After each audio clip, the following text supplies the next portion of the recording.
Recording in progress.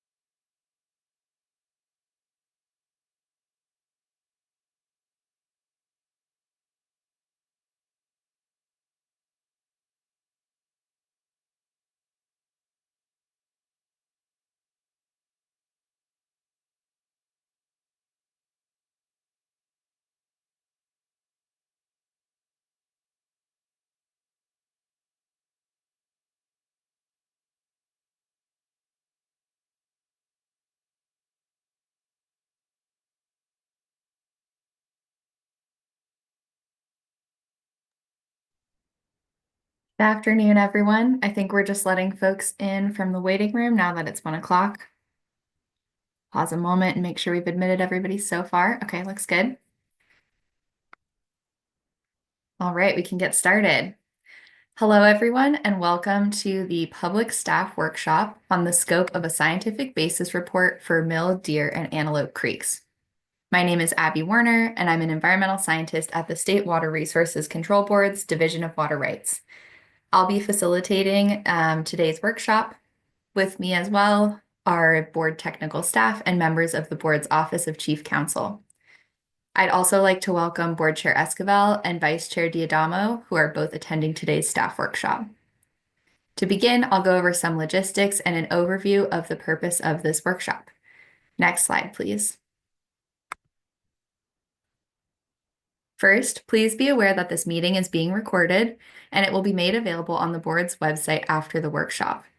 This workshop is being held in accordance with the public notice dated November 7th, 2024. As identified in the notice, the purpose of this workshop is to receive public input on the best available science regarding in-stream flows for salmonids to inform the preparation of a draft scientific basis report. Following an introductory presentation from board staff, providing more information on the purpose of the workshop and the board's efforts to develop a draft scientific basis report, the California Department of Fish and Wildlife will provide a presentation on scientific information regarding in-stream flows in Mill, Deer, and Antelope Creeks and recommendations that CDFW has provided to the board. Then we will hear from groups who have requested to make presentations, followed by individual comments from participants who registered to speak in advance of the workshop. We will share and advance the presentation slides that were submitted prior to the workshop. We request that presentations and comments today be focused on the topics identified in the notice and that those comments be succinct. Board staff and CDFW will be taking notes and listening closely to presentations and public comments, but do not necessarily plan to provide responses to the content that is presented during the meeting. If you did not register to speak at the workshop already and you would like to, you can see on this page here the web address for the form that you will need to fill out at the end of the board presentation. I don't see that web address provided here, so perhaps we can put that in the chat, and then I can read that aloud to folks that are just watching via the webcast. I believe you should also be able to find that link on the notice for this workshop. And so just to reiterate, that's for folks that are watching on the webcast but have decided that they would like to speak as well. If you have any questions or you need any help with the Zoom platform, please send an email to milldeerant-flows@waterboards.ca.gov. Any written comments should also be submitted to this address and are due by January 15th, 2025. The chat is currently enabled only for the purposes of addressing logistical issues, so please don't use the chat for anything substantive. If you do run into an issue with Zoom, please message Mara Irby in the Zoom chat. Otherwise, we don't plan to monitor the chat at this time. With that, we will begin with the board staff's presentation from Tim Scully. Other staff from the State Water Board are also in attendance and may provide clarifying remarks during the workshop. I will now hand it off to Tim. Thank you, Abby. My name is Tim Scully. I'm an environmental scientist with the Division of Water Rights. Be providing a brief overview of the Mill, Deer, and Antelope Creek watersheds and our reasons for conducting this workshop. Mill, Deer, and Antelope Creeks are tributaries to the Sacramento River located in Tehama County. These creeks feature a diverse topography characterized by steep canyons and rugged terrain in their upper reaches, transitioning to gentler gradients and broader valleys as they flow downstream. Water diversions primarily occur in the lower reaches of each creek near their confluences with the Sacramento River. Most diversions are for agricultural uses and occur through the use of diversion dams in these lower reaches. Next slide, please. Mill deer and antelope creeks provide critical habitat for Central Valley spring run Chinook salmon and Central Valley steelhead. Both species are listed as threatened under the Federal Endangered Species Act, and spring run is also listed as threatened under the State Endangered Species Act. Both species have experienced significant population declines in recent years. Mill and Deer Creeks support some of the last self-sustaining populations of Central Valley spring run Chinook salmon and have been identified as high priority tributaries for the protection and recovery of that species, as well as Central Valley steelhead. In recent years, extinction risk of spring run on Mill and Deer Creeks has increased from lower moderate to high, and very few spring run Chinook salmon returned in 2023, indicating a cohort failure. Antelope Creek also supports Central Valley steelhead. Recent fires are also expected to exacerbate concerns for salmon and steelhead in these watersheds. Low in-stream flows in Mill, Deer, and Antelope Creeks are a major stressor on these species and can prevent adult salmon and steelhead from reaching their spawning grounds during their upstream migration periods and impede juvenile salmon and steelhead outmigration. Low flows can also degrade the ecological health of the riparian corridor, which can also impact native salmonids in these streams. Next slide, please. As a short-term emergency effort, the board adopted and implemented emergency curtailment regulations in all three creeks in 2014 and 2015, and in Mill and Deer Creeks again in 2021 and 2022 to provide minimum in-stream flows to support water depths needed for fish passage. These flows were developed to provide bare minimum flows below which significant harm to these species would occur. These flows were not developed to provide for overall long-term ecological protections. Emergency regulations were not implemented in Antelope Creek during the most recent drought due to a 5-year lake and streambed alteration agreement requiring minimum flows being in place starting in 2020. Next slide, please.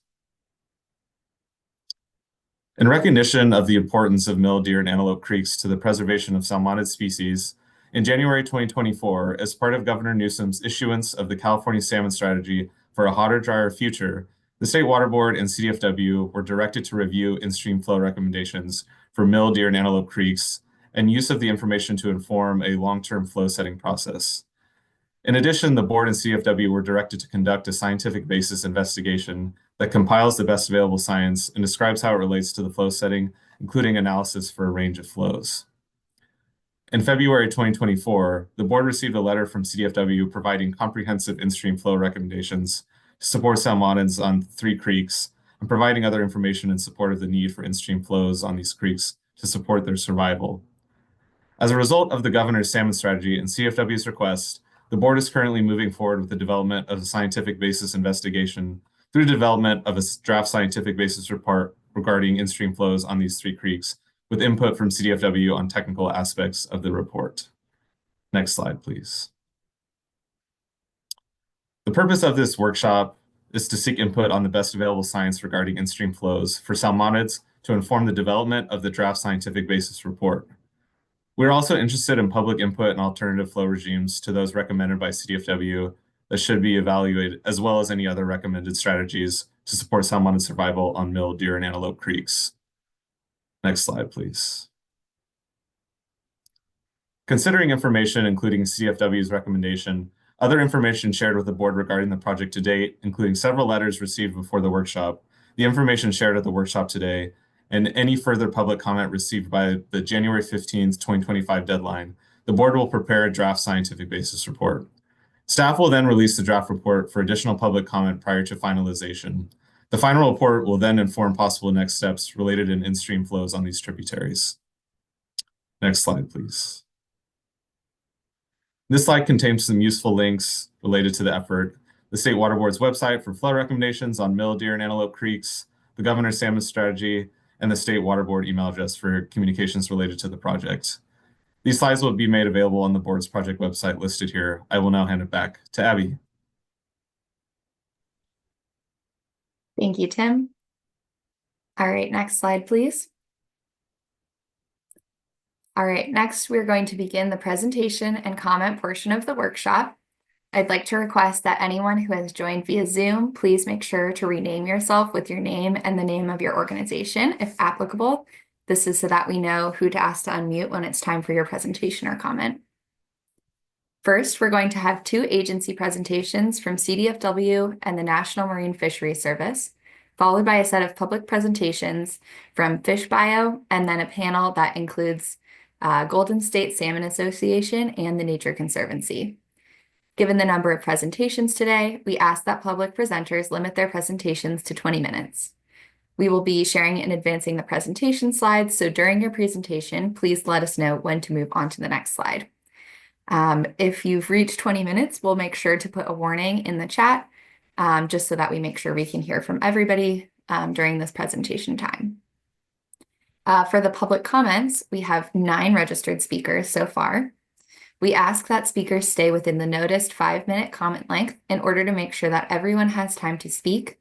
And again, there is a written public comment deadline in January, so we would love to have anything that you don't have time to say today be submitted as a written comment. If you haven't already done so and are interested in making a comment during this workshop, please fill out a virtual speaker card at the link on this slide that begins with forms.office.com. You can see that on the 3rd bullet point. Staff will be monitoring the virtual speaker card and send Zoom login information to anybody who's interested in providing a comment. During the presentations and comments, please keep your comments related to how we can address the issues facing salmonids in these creeks and scenarios that we should evaluate in the scientific basis report. Please be respectful to all meeting participants and staff. We want to emphasize today that the board has made no decision regarding the recommendation being presented by CDFW. Instead, staff are here to listen and receive comments to inform the development of the draft scientific basis report. With that, we will ask CDFW to unmute for their presentation.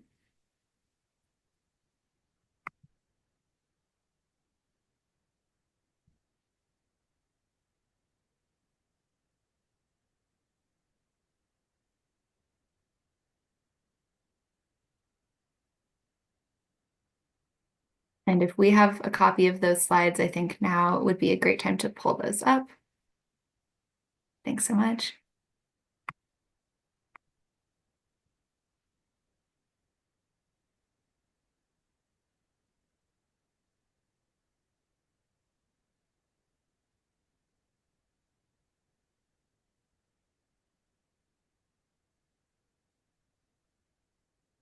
Mr. Johnson, it looks like you may be unmuted, but we haven't heard you speak so far. Okay, yeah, Oh, I'm there we go. unmuted. Okay. I think we can hear you now. Do you want us to unmute anybody else from your team? Not at this time. Okay, just let Should us be know. good. Thanks. All right, good afternoon, board members, board staff, and anyone else and everyone else on the call today. My name is Matt Johnson. I'm a senior environmental scientist working for California Department of Fish and Wildlife in the northern region. Been working on Mill Deer and Antelope Creeks since 2003 as a field biologist. Beginning in 2012, I started advancing in my career, working on more and more complex work in the watersheds, including fish passage projects, lake stream bed alteration agreements, and emergency regulations with the State Water Board. Going to present on a few topics today, starting with status of fish species in Mill and Deer Creeks, our flow studies, flow recommendations. So I'll go ahead and begin. Please advance to the next slide. Just starting with some basic background on fish species in Mill Deer and Antelope Creeks, starting with Springer and Chinook. State and federally listed as a threatened fish species, listed in 1999, and that was reaffirmed in 2005. Critical habitat for Central Valley spring run Chinook is designated in 2000 and 2005.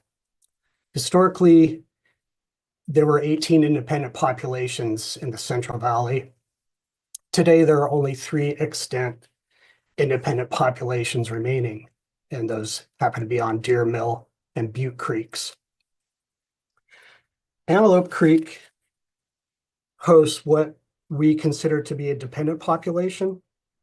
And meaning of that word is the population would likely not persist independently currently without supplementation from neighboring independent populations, such as those from Mill and Deer Creeks.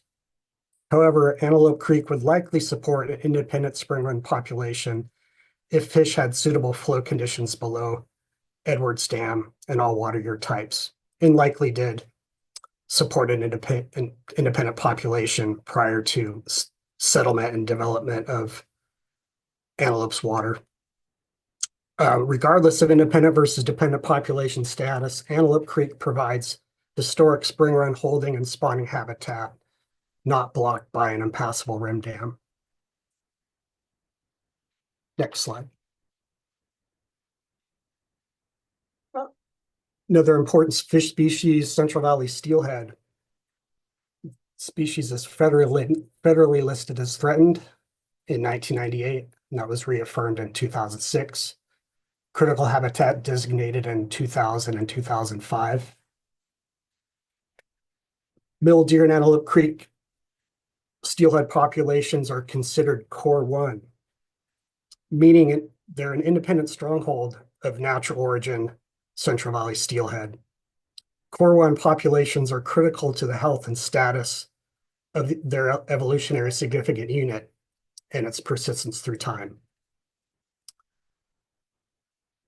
CDFW's Northern Region and the program I now supervise monitors adult steelhead on 7 major spawning tributaries in the upper Sacramento River Basin.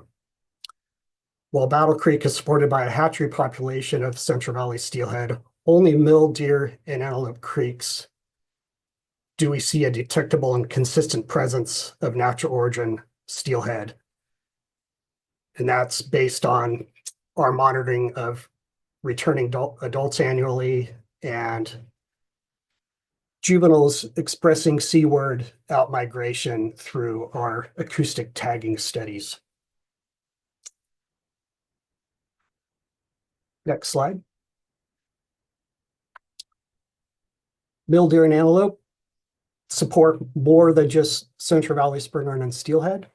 In addition, there are several California species of special concern and just important species in general, starting with fall and late fall run Chinook salmon. These species support important inland and marine recreational and commercial fisheries. Hardhead are a native California species and species of special concern. Mill Deer and Antelope Creeks provide important spawning and rearing habitat for hardhead. And finally, Pacific lamprey. They support important ecosystems as services, prey base, and marine derived nutrients in freshwater. They're an anadromous fish species. And historically, Pacific lamprey were a lot more abundant, but still present on Mill Deer and Antelope. Next slide. So spring run Chinook long been focal species for antelope, Mill and Deer Creeks. Lots of attention, recovery actions. Just want to kind of linger here to consider their viability and how we assess that. The National Marine Fisheries Service evaluates viable salmon population metrics when evaluating the status of an ESU, including census population criteria. NIMS believes a census population of 2,500 returning adults or an average annual escapement of 834 adults is one metric needed for a salmonid population to have a low risk of extinction. Mill and Deer Creek spring run Chinook salmon populations have fallen short of these metrics for several generations in a row now. Spring run populations in Mill, Deer, and Antelope Creeks have been in steep decline since 2015, including cohort failure of the 2023 and 2024 populations. Next slide. So we got some spring run population monitoring numbers here for Mill, Deer, and Antelope. Kind of broken this down into 10-year blocks, starting with 2000 through 2009. Mill Creek, during that 10-year period, the average population estimate was 936. On deer, the average was 1,369. And on antelope, the average was 33. Moving into the next block, 2010 to 19, the average population on mill was 383, 437 on deer, and 6 on antelope. 2022, we saw 250 spring run return to mill, 127 to deer, and 1 to antelope. 2022 kind of was the start of the return of the what we call the drought cohorts from that drought that started in 2020 and lasted through 22. In 2023, we saw 34 spring run return to mill, 23 to deer, and 0 to antelope. And in 2024, although we are still evaluating our monitoring data, we have 13 spring run returning to Mill Creek, 33 to deer, and 0 to antelope.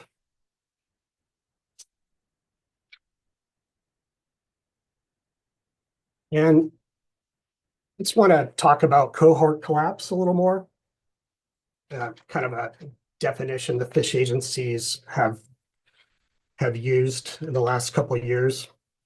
And it really equates to a year class failure of the returning adult population, meaning not enough adults will have returned to the creeks in a given year to produce the minimum number of juveniles needed to sustain the 3-year life cycle for the generation. Obviously, this means increased risk of extinction of the species. CDFW, NIMS, and the U.S. Fish and Wildlife Service initiated some emergency actions to mitigate this cohort collapse beginning in 23, including establishing a captive brood population at UC Davis and trapping, holding, and spawning adult spring run captured at Keswick Dam as part of Livingston Stone's winter run brood stock collection. The captive brood population facility is located at the University of California, Davis's Center for Aquatic Biology and Aquaculture, or CABA. CABA facility has a long history of supporting California endemic fish species in captivity, including winter run Chinook salmon. The captive brood population is comprised of juvenile spring run trapped in Deer, Mill, and Butte Creeks from the 2022 through 2024 spawning cohorts. Livingston Stone National Fish Hatchery annually traps adult spring run at Keswick Dam as bycatch during their adult winter run Chinook brood fish collection efforts. Normally, these captured spring run, after being genetically identified as spring run, are returned to the Sacramento River downstream of Keswick to spawn. The Livingston Stone emergency effort intends to exert more control and certainty over the spawning success of trapped adult spring run so that their offspring can be outplanted in Corwin streams, used to support the captive brood population effort, or a combination of both. Next slide. Similar slide as the previous, this one focused on Central Valley steelhead. Steelhead returned to the creeks over the winter months, kind of a hard critter to monitor, but we've made great gains in our ability to monitor spring run in the last 10 to 15 years using video camera and sonar monitoring stations. So I have less trend data to show you here, but we have data for all three creeks back to 2014. And on Mill Creek, the years 14, 15 through 21, 22 covers the whole water year. We saw an average of 238 fish, steelhead returning to mill, 177 returning to deer, and 78 returning to antelope. 23, we saw 76 steelhead return to mill, 6 steelhead return to deer, 76 return to antelope. 2024, we just have the winter spring period, data collection finalized. Fall 2024 monitoring and data acquisition is underway. Last winter and spring, we saw 14 steelhead return to mill, 5 to deer, and 25 to antelope.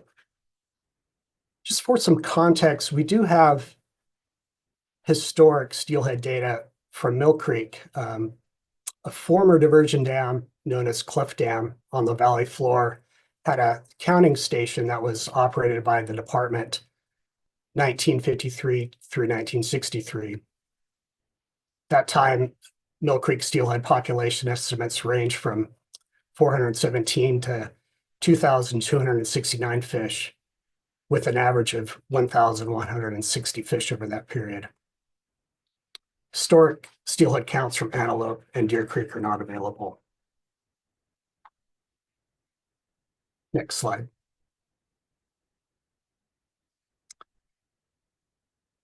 This slide is kind of focusing on the threats associated with stream diversions from the creeks. Just one stressor in the freshwater landscape for these fish, but an important one. Insufficient in-stream flow resulting from water diversions and lower mill, deer, and antelope creeks has been identified by CDFW and NEMS as a key stressor to spring run Chinook and steelhead population viability. Increased in-stream flows during all life stages are needed to prevent further decline in populations and promote species recovery. Historical water diversion and water use practices have long been out of balance with ecological needs on these three critical watersheds. The impacts of water diversions on spring run and steelhead and mill, deer, and antelope creeks is amplified in the present day because of climate change and the increased periodicity of droughts. Diversions from these tributaries can impede or prevent migration of anadromous salmonids during critical passage periods, degrade water quality conditions, and disproportionately impact late migrating individuals in years where water supply is limited. In nearly all years, diversions create extreme low flow conditions during the summer that can result in disconnected stream sections and reduced ecological stream function and productivity. Next slide. Here I'm going to get into the data used in our flow studies, what CDFW did on Mill and Deer Creeks and Stillwater Sciences on Antelope Creeks. CDFW completed flow studies on Mill and Deer Creeks and Stillwater Sciences on Antelope Creek. Conditions at passage limiting sites or critical riffles were evaluated based on a minimum depth and maximum velocity criteria for adult salmon and steelhead over a range of flows. The data collected were used to predict the amount of passable channel width meeting the minimum depth criteria for each species. Critical riffles are shallow, typically fast-moving sections of a stream formed by cobble deposition. Since they are naturally shallow, critical riffles are particularly sensitive to changes in stream flow. Diminishing flow and associated shallow water depth at critical riffles can impede or prevent passage of adult salmonids to and from spawning areas and inhibit juvenile salmonids from moving between rearing habitats and can reduce the channel's connectivity. Insufficient depth at critical riffles can also result in abrasion injury and stress when fish are passing through the riffle, leading to reduced fitness, greater susceptibility to infection, and increased risk of pre-spawn mortality. Next slide. Table on this slide details minimum depth criteria, 0.9 feet for adult Chinook and 0.7 feet for adult steelhead. These depths were applied to estimate the relationship between flow and the correlating feet of transect across the critical riffle meeting this depth criteria. Minimum depth criteria are based on the water depth needed for a fish to navigate over a shallow riffle with sufficient clearance underneath it to minimize contact. The maximum passage velocity of 8 feet per second was based on swimming ability of adult salmonids to pass over barriers. These criteria minimize abrasion and contact with the stream bed, maintain fish in good spawning condition, and maximize propulsion. The stream cross-section figure illustrates the section of the critical riffle where sufficient depth allows adult Chinook and steelhead to pass through the riffle without contacting the stream bed. This depth must be met along a portion of the total and contiguous riffle width to provide adequate and safe passage. Next slide. Wetted perimeter and ecological flows. In addition to evaluating passage at critical riffles, the department conducted analysis of flow conditions needed to support ecological stream function during the summer months when salmonid migrations have ceased, using the wetted perimeter method. The wetted perimeter method is a tool that can be used to analyze the low flow component of the hydrologic regime. Riffles tend to generate high concentrations of dissolved oxygen and consist of substrates that are well suited to support benthic macroinvertebrate production. Because they are shallow, riffles are more sensitive to changes in stream flow than other habitat types. The wetted perimeter method identifies a low flow ecological threshold to protect productive riffle habitats during the sensitive dry season, where aquatic species may be particularly vulnerable to reductions in flow and poor water quality. Bed elevation, water surface elevation, and discharge are collected. These thresholds are identified by evaluating the relationship between flow and wetted perimeter, which refers to the perimeter of a cross-sectional area of a stream bed measured at the crest of the riffle from wetted edge to wetted edge. In this figure, lower left-hand corner, it's represented by the black line. Next slide. Wetted perimeter curve. Figure in this slide shows the breakpoint and incipient asymptote. These represent the flow thresholds for ecosystem function during sensitive low flow periods. The curve in this figure reflects the amount of wetted streambed habitat at various flows and includes 2 inflection points related to food production. The breakpoint is found at the curve's first point of maximum curvature. Below this threshold, aquatic habitat conditions for benthic macroinvertebrates rapidly decline. Above the incipient asymptote, riffle productivity is optimized. Next slide.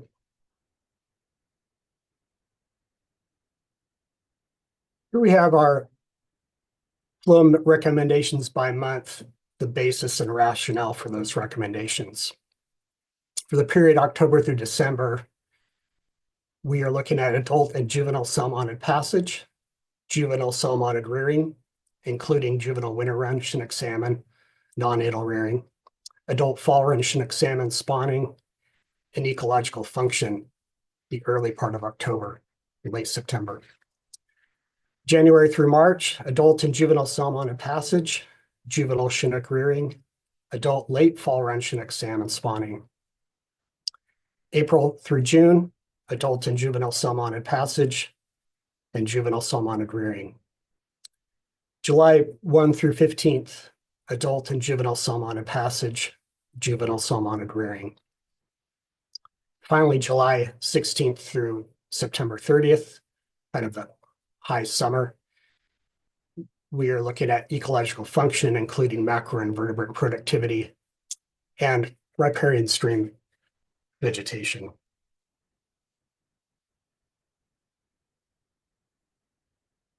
And I just want to call out our emphasis is really on these critical passage periods where there is conflict with water diversions. That includes the late spring and early summer, the high summer when diversions at their maximum and water supply is at its minimum, and the early fall period where the fish are waiting for these creeks to turn on. Turn on meaning cessation of stream diversions and the onset of the first fall rain events. Next slide.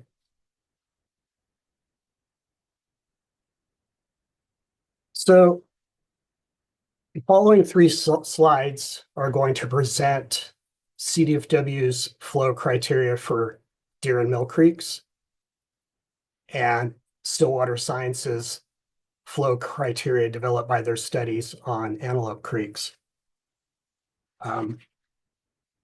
Importantly, the flow criteria presented in the following slides do not consider water users or other demands or beneficial uses of water.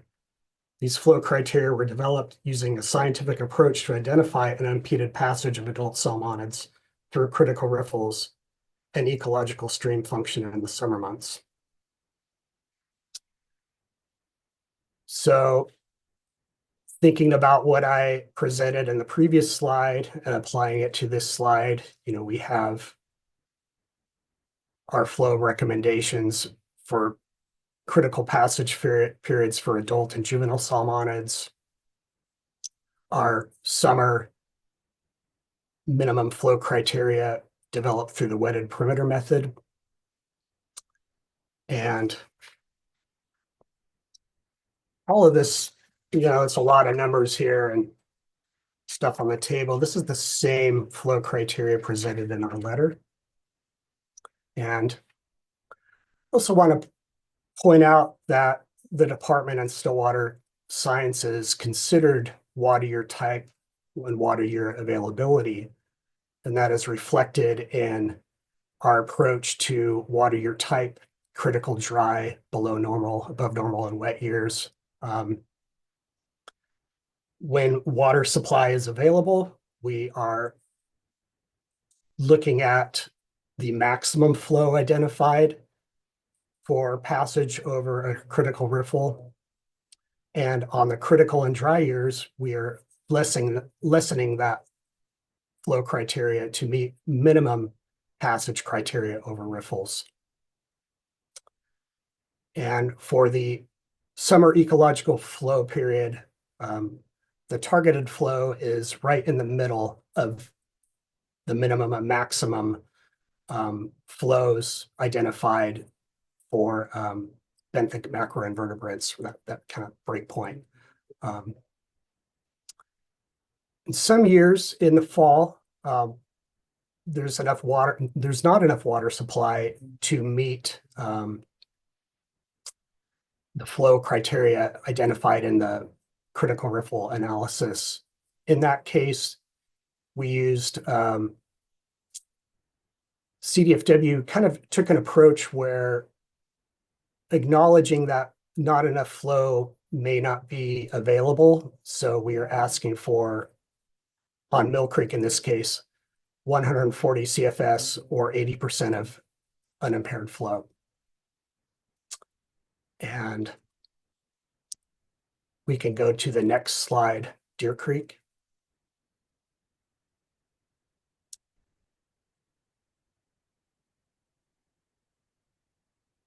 And don't expect the audience to digest all of this information here, but just again, acknowledging we have adult passage flows, summer ecological flows, and flows based on water year type. And next slide. So the flow criteria developed by Stillwater Sciences, and importantly, Stillwater Sciences use the standard operating procedure that the department used for Mill and Deer Creeks. So they use the same methodology to develop their cell-mounted passage flows. Stillwater Sciences did not, in their study, develop a summer ecological flow. After Stillwater completed their study, the department went back and did a ecological flow analysis for Antelope Creek. Okay, next slide. Just want to, in this slide, kind of address what the water users have long emphasized in their way to achieve fish passage on the creeks. And that is largely revolved around the concept of trenching through critical riffles to provide fish passage at lower flow levels. This was kind of formalized in 2014, where Stanford Vina Ranch Irrigation Company, that's the lower water district on Deer Creek, presented a plan to CDFW to excavate a narrow channel in Lower Deer Creek through 4 miles of critical habitat to provide fish passage down to an approximate 20 CFS base flow. In response, CDFW provided a technical memorandum addressing issues Stanford Vina's proposed channel modification presented regarding critical habitat modification and efficacy. In April 2021, CDFW met with water users to discuss a voluntary framework to improve fish passage via flow and non-flow actions on Deer and Mill Creeks. Water users again turned to channel modifications as a primary solution for fish passage without adequate in-stream flows. Improved fish passage solutions will always require an increase in in-stream flow over baseline conditions to be biologically sound. Mechanical stream channel modifications alone would incur unacceptable levels of habitat degradation, would not be durable, and would need to be repeated when critical riffles reform in new locations. Next slide.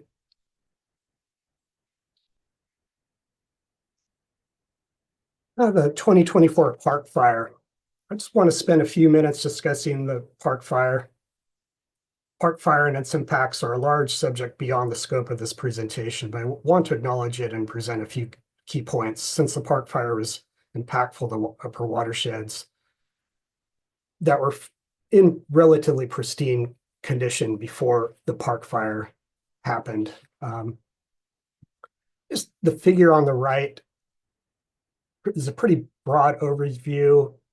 Antelope Creek, the top of the figure, Mill Creek in the middle, Deer Creek at the bottom. This is a burn severity map, and you can kind of see that with, and it's the color schematic is as follows. Blue is low severity, yellow is mid-range or medium severity, and the warmer orange-red color is higher burn severity. So these watersheds were impacted with some high burn severity, particularly for the upper reaches of Mill Creek in that center blue line. Significant portion, 42% of the park fires per perimeter burned at high and moderate soil burn, including within the Mill, Deer, and Antelope watersheds. Portions of critical habitat are now vulnerable to sedimentation and debris flows. It is likely there will be some impacts to in-stream habitat However, this habitat is expected to recover and impacts will not be irreversible. In-stream flows are needed to ensure fish can reach intact habitat now and into the future.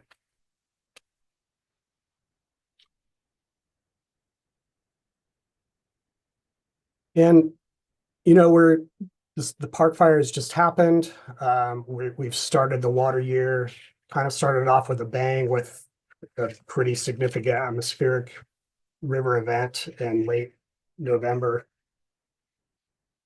And it's kind of a wait and see to see what unfolds on the creeks regarding the impacts of the park fire. And the sediment loading we expect to enter the streams largely depends on the frequency, duration, and timing of ensuing rain events. While we do expect fire-related sedimentation during the next few wet seasons, recovery of the stream channels will take place once fine sediment loads move through these systems, and pool riffle run sequences are recreated through the turn of complex substrates. And lost riparian cover is expected to recover quickly. Next slide. So drawing to the conclusion of my presentation, CDFW's desire to see improved flow conditions and impaired reaches of Deer Mill and Antelope Creeks follow broad acknowledgement that conditions in the upper reaches of all three tributaries provide exceptional habitat for spring run chinook and steelhead, even during drought periods.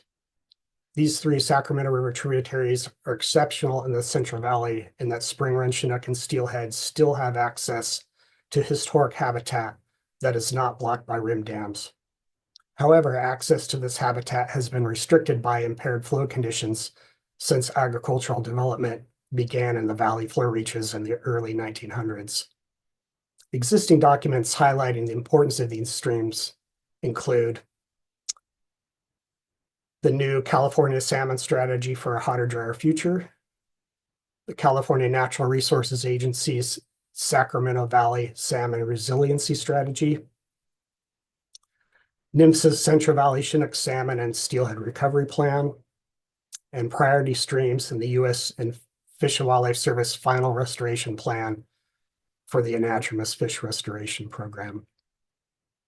Next slide. In addition to impaired flow conditions in their tributaries, CDFW acknowledges there are many stressors across the freshwater landscape that need to be addressed to support recovery of Central Valley spring run chinook and steelhead. However, reliable access to high-quality spawning and rearing habitat is a critical and achievable recovery link that is long overdue. CDFW remains committed to working with Mill, Deer, and Antelope Creek water users to protect fisheries resources and develop durable and long-term solutions to ensure salmonid passage and year-round ecological stream function in all water year types. And final slide, next. This is one of the 33 spring run that returned to Deer Creek in 24. That's the end of my presentation. Thank you very much for that presentation. Now we'll invite folks from the National Marine Fisheries Service to unmute, and we can pull up those presentation slides as well. Hey, Abby, did you unmute Hannah as well? Let's see.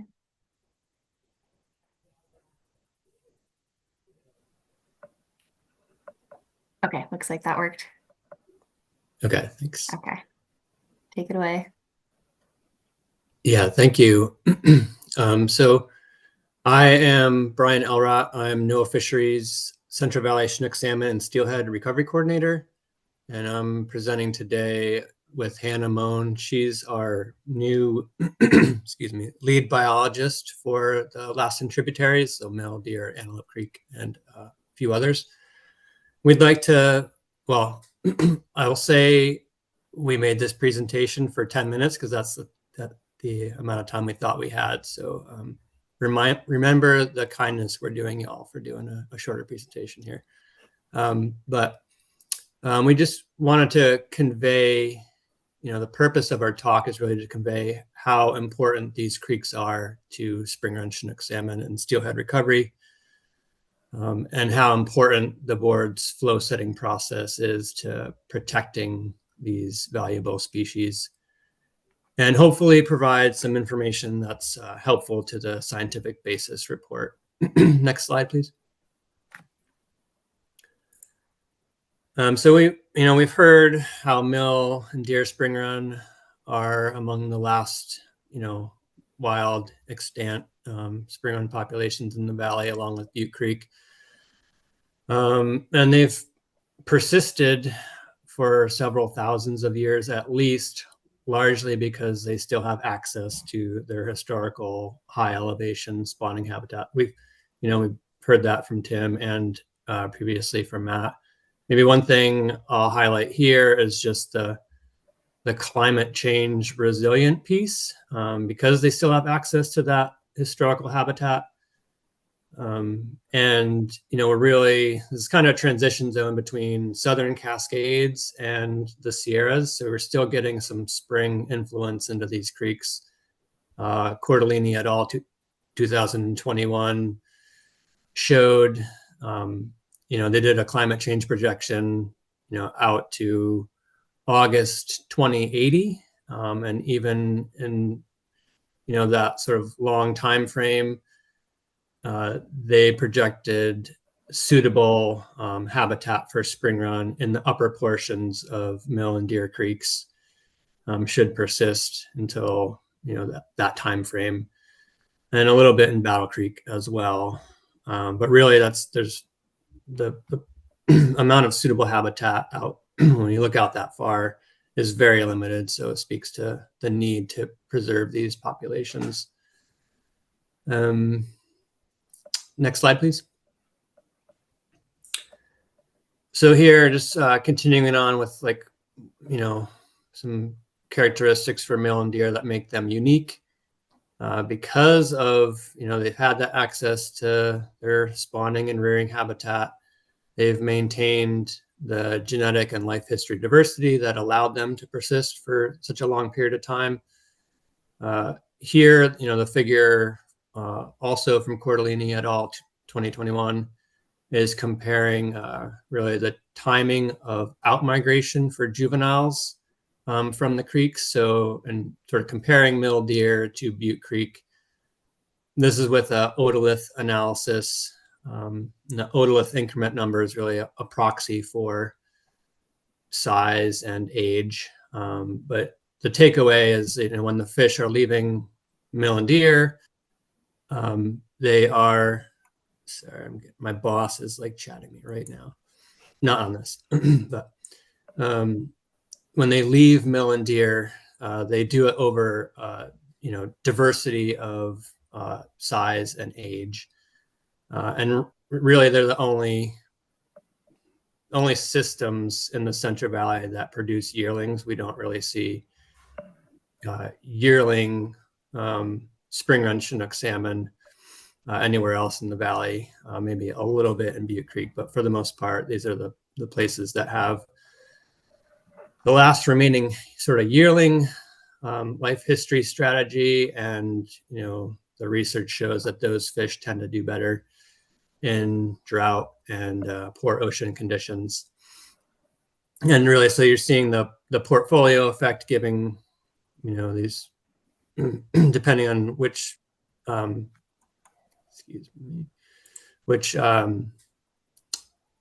fish go out over different range of sizes and ages. That's going to increase their chances of hitting good conditions downstream.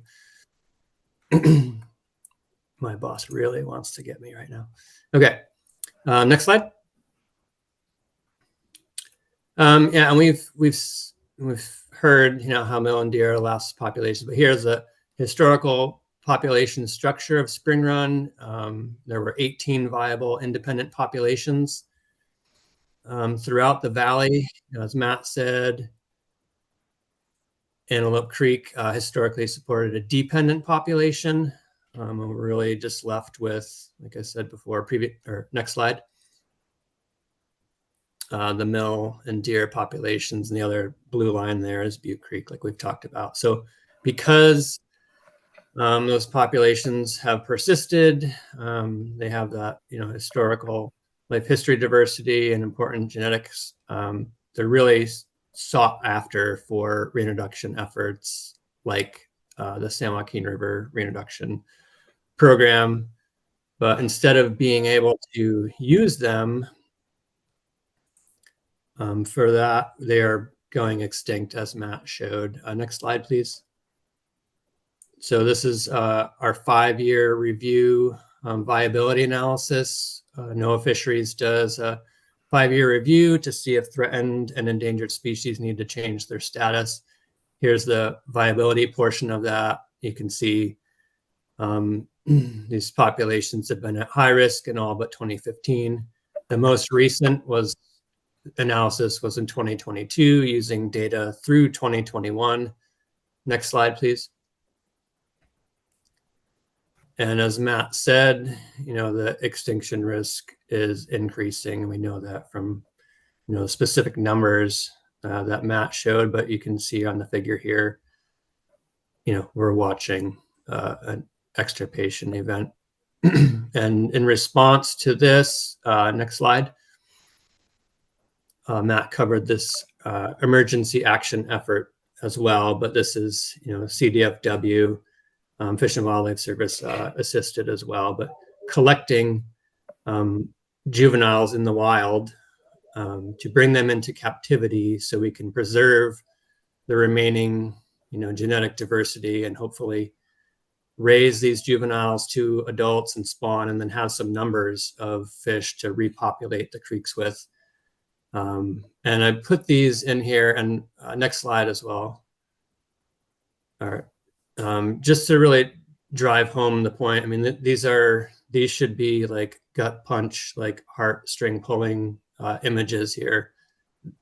These valuable fish cannot survive in the wild anymore because of what we do to them, and the in-stream flow issues within the creeks and the Sacramento River, and a host of other threats. But I'd like to see, in terms of like experiencing wild salmon in the valley, I encourage folks to go to Mill, Deer, and Antelope Creeks, and those places leave their mark on you. You will feel something if you're there, especially when there are salmon running in the river. And I think we would all like to see that continue for our kids to be able to experience that same feeling. So this is, that sort of emergency context. Stepping back from that, we want to kind of put this in the context of our recovery plan and recovery of these species. And I'm going to turn it over to Hannah to do that. Thanks, Brian. As mentioned, my name is Hannah, and I'm the Endangered Species Act Section 7 Natural Resource Management Specialist at NOAA Fisheries in their Central Valley office. And today I'll be going over our recovery plan and how it relates to in-stream flow requirements that we're discussing today.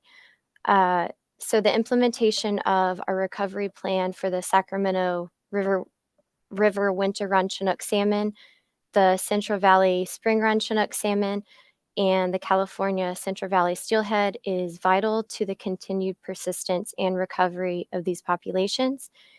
And you can see pictured here on the right, our recovery plan is a comprehensive plan that serves as a roadmap for species recovery. So it lays out our actions to reduce or eliminate threats to these endangered and threatened populations, as well as their critical habitats. And to help guide these threat abatement efforts, watersheds that are currently occupied by at least one of the listed Chinook salmon and steelhead species have been prioritized among 3 levels. And Matt mentioned this in his presentation. There are Core 1 populations that are of highest priority, and they're listed as Core 1 if they're identified by supporting independent viable populations within that watershed. Core 2 populations have the potential to support dependent populations. And finally, Core 3 have the potential to support intermittent populations. So again, here on the left, you can see that Mill and Deer Creeks are considered Core 1 watersheds for spring run Chinook salmon and steelhead. And then Antelope Creek is a Core 1 watershed for steelhead and a Core 2 for spring run. And this just drives home again that Mill Deer and Antelope Creeks are all highly important for the recovery of Chinook salmon and steelhead. Next slide, please. And similarly, recovery actions have also been prioritized within each watershed to guide where to place these recovery efforts. And priority 1 actions are those critical actions that address the most important threats to the species. Priority 2 actions address threats of moderate importance. And finally, priority 3 actions are among the least important to implement. And these actions are based on the best available science and best professional judgment. And then just to note before continuing, there are other priority 1 actions, but for the purposes of this presentation, we're discussing flows. And restoring in-stream flows are all ranked as priority 1 actions for Mill Deer and Antelope Creeks in our recovery plan. Next slide, please. And our office has also recently been working on the Central Valley Office recovery priorities to focus our efforts over the next 5 years. And before continuing about what these priorities are, I'll go into this document versus the recovery plan that was just mentioned. And the key difference is that this document here is it includes recovery priorities that are more up to date because this has just recently been published. And it also lays out our priorities for the entire Central Valley region across all of our listed species under jurisdiction of our office. So the first priority that you can see here listed is the recovery of spring run in Mill Deer and Butte Creeks. And that is with the focus on protecting in-stream flows for upstream and downstream migration and success of these species. And we need those in-stream flow protections for both of these creeks and the Sacramento River as a whole. But for these creeks specifically, in-stream flow protections can be completed by the State Water Resource Control Board scientific basis report that we're discussing here today, and then following up by implementing those minimum in-stream flow requirements. And this highlights the importance of the board's flow setting process to the species recovery.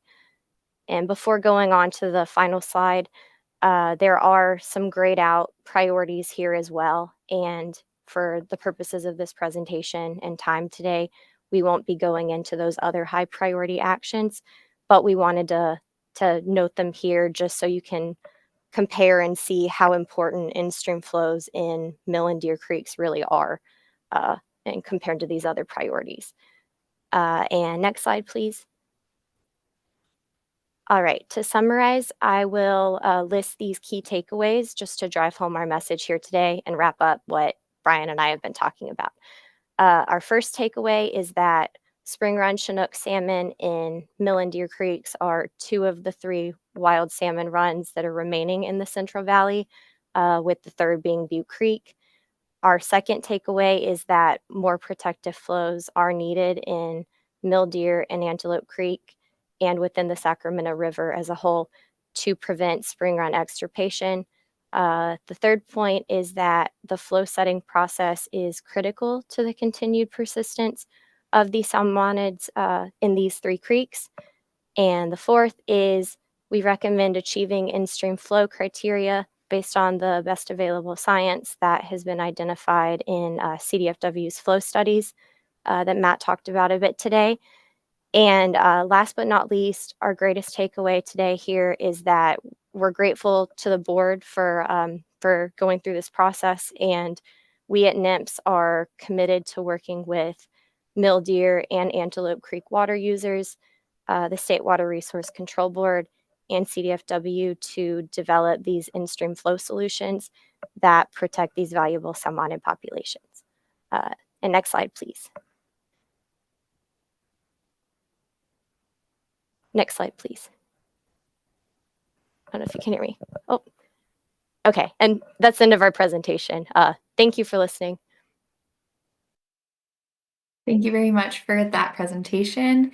That concludes the agency presentation. So now we have 2 additional public presentations that will follow. First, we're going to hear from Michael Helmer from Fish Bio. So we'll ask you to unmute. And then after that presentation, we will have another presentation from Golden State Salmon Association and the Nature Conservancy. So that's the group that's on deck.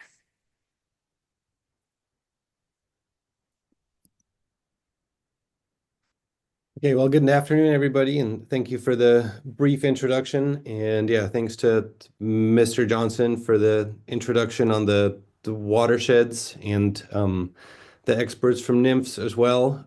Let me just start this by saying I don't disagree with any of those points that have been made regarding the low returns, the importance of these streams, the importance of these watersheds to the species as a whole, to this life history. I particularly appreciate the kind of background on the methodology used to assess some of these passage limiting riffles that we are talking about today, because as per the CDFW recommendations, it was the assessment of those passage limiting riffles that ultimately informed the flow recommendations that were put forth. With that, let's go to the next slide. So I have been asked, myself and my colleagues, to review the flow recommendations for Deer and Mill Creek. And yeah, dig a little deeper, compare those recommendations to the historic unimpaired flow regime, as well as to revisit some of those riffles, or revisit all of those riffles that were highlighted in the CDFW reports. And without going into too much detail, because I also was anticipating a 10-minute time slot being available, so this will be pretty brief. But just in summary, those flow recommendations, a lot of the flow recommendations often cannot be met even under unimpaired flow conditions. And the recommendations that those flow volumes or discharge volumes are based on are largely based on an outdated channel or riffle morphology. And that was evidenced by a revisit to the critical riffles that have been identified. And I'll show examples of that here in just a little bit. I also do want to highlight that the low escapement to Deer Mill and Butte Creek that we've been seeing this year and in recent years isn't attributable to limiting conditions in the lower couple miles of Deer and Mill Creek. I think, as NIMS put, that many ESUs have recently declined in abundance, likely due to poor ocean survival. And yeah, I'm perhaps not as familiar with lower Deer and Mill Creeks as Mr. Johnson is, but to my information, there isn't any evidence that diversion in the lower stream reaches are limiting access to the upper watersheds. And perhaps the most extreme way I've seen it put is that the diversions frequently dewater these downstream reaches.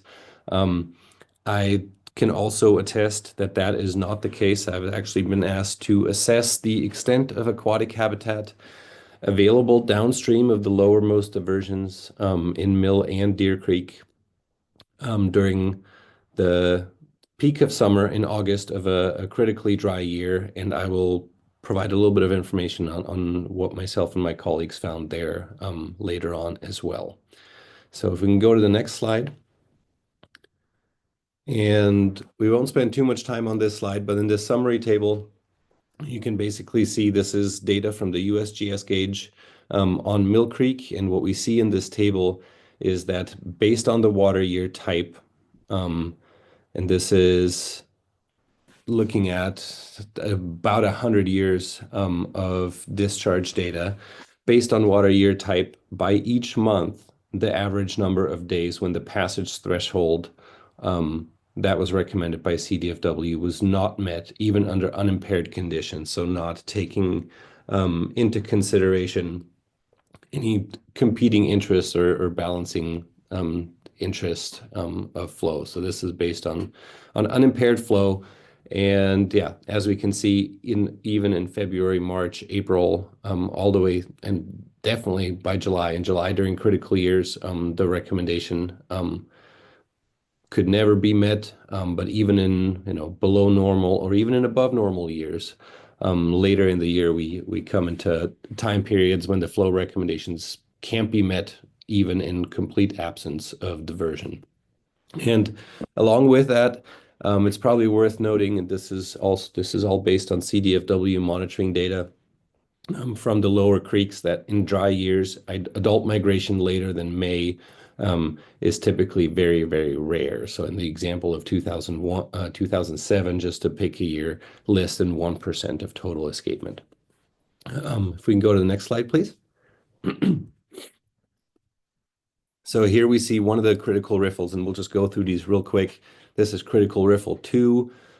The top and bottom images are the same riffle, same location, and contrasting at the time of the assessment by CDFW, and then at the time when I was there revisiting those locations in 2021. So just a few years later.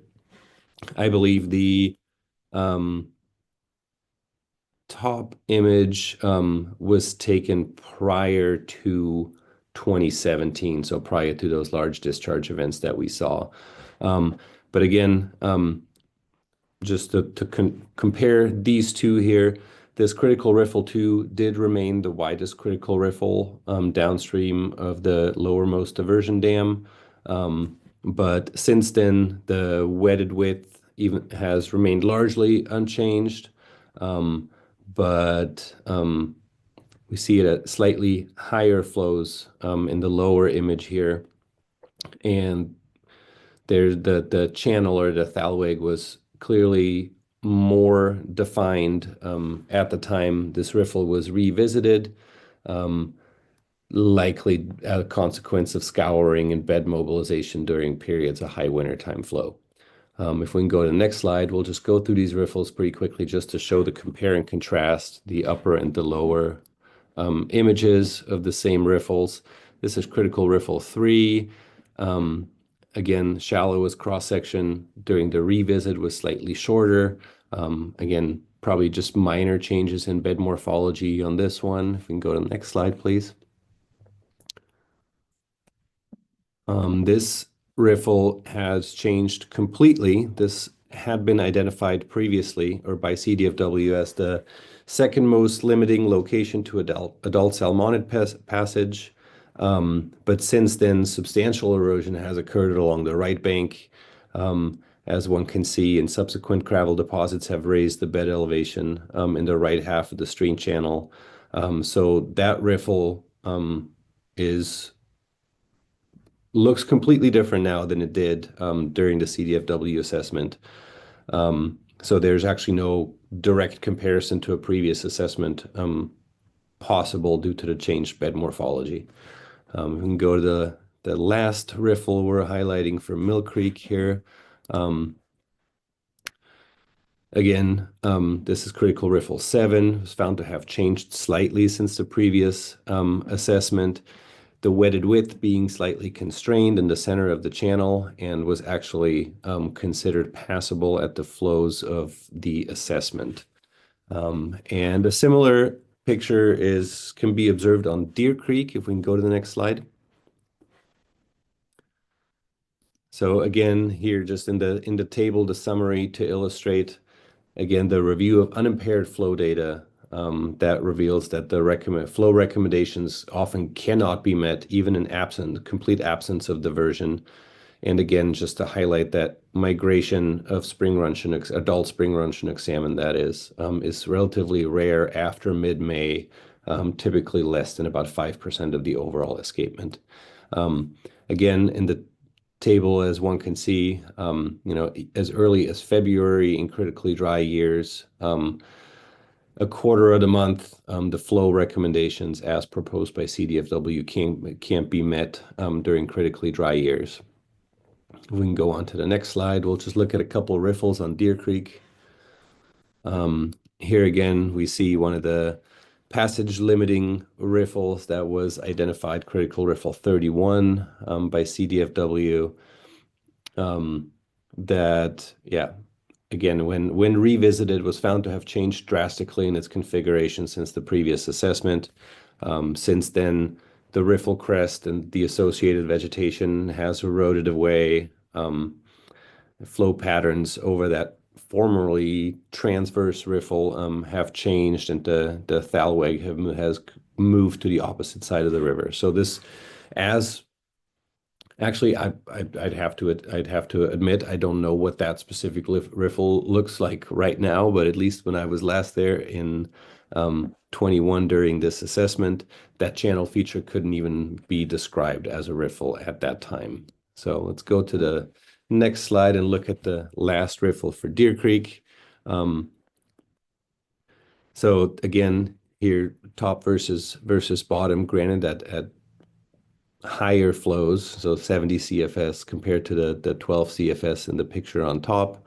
But based on that photo documentation that we have, that critical riffle has shifted slightly downstream, and a well-defined thalweg has actually formed along the left bank. Again, all that to just highlight that these riffles are very dynamic features that change around pretty frequently as a result of high flows, and using that riffle assessment that was conducted probably close to 10 years ago now, or based on measurement from close to 10 years ago, shouldn't be used as a foundation to set in-stream flow recommendations. If we can go to the next slide, please. Just to speak a little bit to the low flow conditions. Again, this was a drone mapping exercise that we conducted in August 21, which was a critically dry year. On Deer Creek, and in the images here, we see the confluence of Deer Creek on the left, Mill Creek on the right, with the Sacramento River at that time. At Deer Creek, this was, again, during drought and during the peak of summer. We did see some pools that became isolated during late summer, but surface flow was present from the diversion dam. This is despite the absence of deliberate bypass flows. We saw surface flow present from the diversion dam downstream past the railroad bridge, and then for a long section that there was intermittent flow, or the stream channel was intermittently wetted with numerous large pools that persisted and provided low flow refuge habitat for native fish species such as the hardhead that was highlighted by Mr. Johnson earlier, pike minnow. We did observe fit and Sacramento sucker as well, and we do have corresponding fish observations and measurements of environmental parameters in all of these large pools that were temporally isolated, and all those measurements indicate that environmental conditions were well within the range of the physiological tolerances of the native fish fauna of the Central Valley. Similar picture applies to Mill Creek. There, the discharge, the bypass flow was 9 CFS at the time of assessment, and we were able to document a continuously wetted channel from the diversion dam all of the way downstream to the Sacramento. If we can go to the next slide, please. Just to speak briefly about Antelope Creek. So as has been mentioned a couple times now, the Antelope Creek spring run population is a dependent population with escapement of spring run to the watershed typically occurring in wet years when high flows provide attraction flows.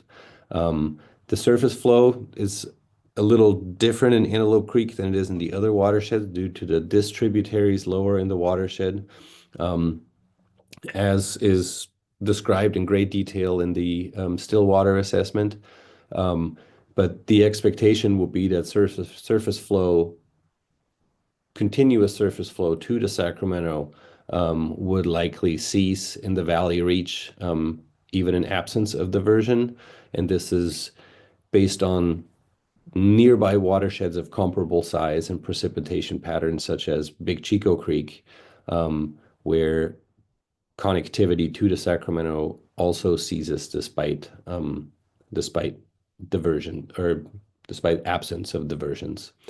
And again, the proposed base flow for Antelope Creek during that summer and early fall are unlikely to ameliorate that natural cessation of surface flow to the valley floor or to the Sacramento River in most years. We go to the next slide, please. Just as a summary, and again has been highlighted by these escapement numbers that were presented dating way back. Spring run salmon have persisted in Deer and Mill along with agricultural diversion operations for a very long time, for well over 100 years. And there isn't, to my knowledge, any clear evidence that suggests that conditions below or passability below the diversion dams is hindering adult spring run salmon from reaching their holding habitat, or for that matter, juvenile spring run salmon from out-migrating successfully to the Sacramento River. Again, just to reiterate this opinion that CDFW's in-stream flow evaluations from nearly 10 years ago now shouldn't be used as a foundation to define in-stream flow requirements, because those recommendations frequently fail to be met. Basically, in a nutshell, I'll be the last one to argue that like fish don't need water, but what I am saying is that asking for or recommending a volume of flow that is unavailable, either even under a scenario of no diversion or an absence of diversion, and using channel morphology or channel features as a foundation for that recommendation, even though those channel features no longer exist, is not the way to go about it. So I do think there needs to be a pragmatic and adaptive approach to remedy some of these low flow passage barriers, and those wouldn't take. That's not expected to take the shape of a 4 mile long ditch. I think that may be misinterpreted. I do think limited and limiting riffle modification on a very small scale should and could be part of the solution. But yeah, stream bed alteration to that extent isn't as much my area of expertise.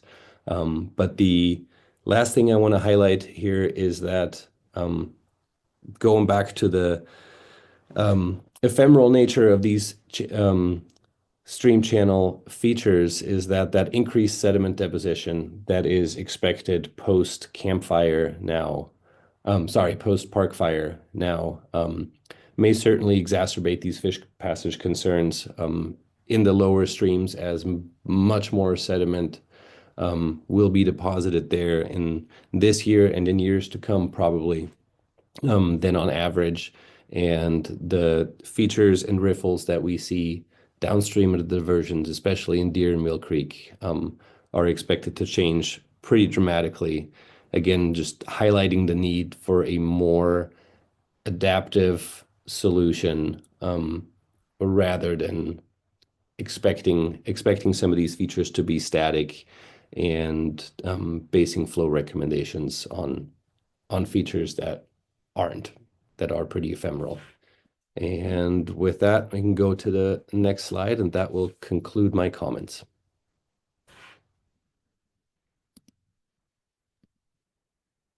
Thank you very much for that presentation. Next, I will ask to unmute Mariah Lauritsen from Golden State Salmon Association and Bronwyn Stanford from the Nature Conservancy. And we'll pull up those slides as well.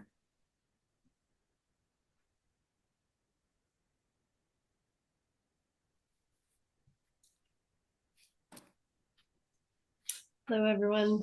Good afternoon, board members and staff. Thank you for having me.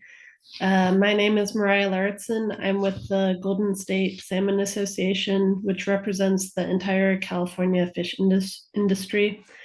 The salmon fishing industry, when healthy, supports 23,000 jobs and is worth 1.4 billion annually in economic activity.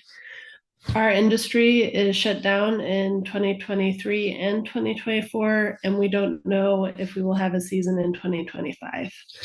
This is having a huge impact on businesses, families, and communities in California and coastal Oregon. Mill, Deer, and Antelope Creeks should be supporting healthy spring run and fall populations. Thank you for going to the next slide. We care about these creeks because we catch fall run. Listed runs, including spring and winter runs, lead to restrictions on salmon fishing to protect those runs. So healthy winter and spring runs means that we can fish. Weak spring and winter runs limit fishing on the fall runs. So we need strong creeks to combat the fishing restrictions. Next slide. The Department of Fish and Wildlife has documented the importance of these creeks. I would just like to highlight Mill Creek as an example. It's classified as a high priority Core 1 watershed. There's potential for independent spring run Chinook salmon, and Mill Creek is a conservation stronghold and important to the long-term recovery of the Central Valley spring run Chinook salmon. Next slide. However, we are seeing declines on these creeks that should be providing consistent salmon. So the last 3 years, we have gone from hundreds of salmon to 34, 23, and 0 salmon on Mill, Deer, and Antelope Creek, respectively. Antelope Creek hasn't even had salmon for the last 2 years, meaning 2022 and 2023. Next slide. Even creeks such as Butte Creek, long considered a stronghold for salmon, is seeing crashing populations. Butte Creek this year has been at actually the same order of magnitude in terms of population as Mill, Deer, and Antelope Creek. 3 years ago, the population was 200 times that size. We have lost, for now, our only remaining stronghold for wild Central Valley spring run. The situation is particularly dire. We are literally on the brink of extinction. Next slide. Here are the fall run numbers. So the Sacramento was the stronghold for wild spawning fall run, and the most important salmon system south of the Columbia River. We have said for decades that the Sac is the backbone of the salmon fishing south of the Columbia River. Frankly, this is no longer true. We need to spend resources to rebuild the Sac, and we also need to look for opportunities to rebuild fall runs on other streams. Next slide. Inadequate flow and temperature protections, particularly during drought, is the driver for these declines for fall and spring run. There were emergency flow requirements on the Mill, Deer, and Antelope Creeks during the drought. We urge you to set flows on a permanent basis for all year types. Action on Mill, Deer, and Antelope Creeks by the State Board is essential for 4 reasons. 1, to protect the spring run, to prevent extinctions and to start to rebuild the run. 2, to limit ESA-related fishing limitations. 3, to allow healthy fall run populations to be reestablished in these creeks. And 4, the fire damage basically makes all of this even more urgent. Next slide. As the Golden State Salmon Association, we do oppose artificial solutions that are doomed to fail, such as artificial in-stream channels for fish passage. This kind of stream engineering has a long history of failure. And we have basically observed that salmon thrive in natural, healthy rivers. Natural solutions are the best solutions for salmon and provide a full range of beneficial uses, such as natural resources like healthy riparian habitat. The Army Corps of Engineering have had experience of inserting engineering solutions and then having to undo those solutions to restore natural meanders of rivers. Next slide. There's a clear case for urgent action. The status of spring and fall run in the fishing industry demonstrate the need for urgent action. Remember that our industry has been shut down for 2 years now. Flows, or rather lack of flows, are the cause of population decline. Both data and experience in the form of the adopted emergency drought flows back the conclusion to have permanent flows established. And from a water management perspective, this is an easy system with few diverters. Next slide. The state board should, as rapidly as possible, complete a scientific basis report and adopt a science-based set of flow regulations for Mill, Deer, and Antelope creeks that cover all water year types. Please do not delay and do not simply roll this into the larger Bay Delta Plan process, and don't wait for voluntary agreement proposals. Please move with urgency for the sake of the fish and the people whose jobs and communities rely on this fish. Thank you for your time and consideration, and I will now yield to the Nature Conservancy.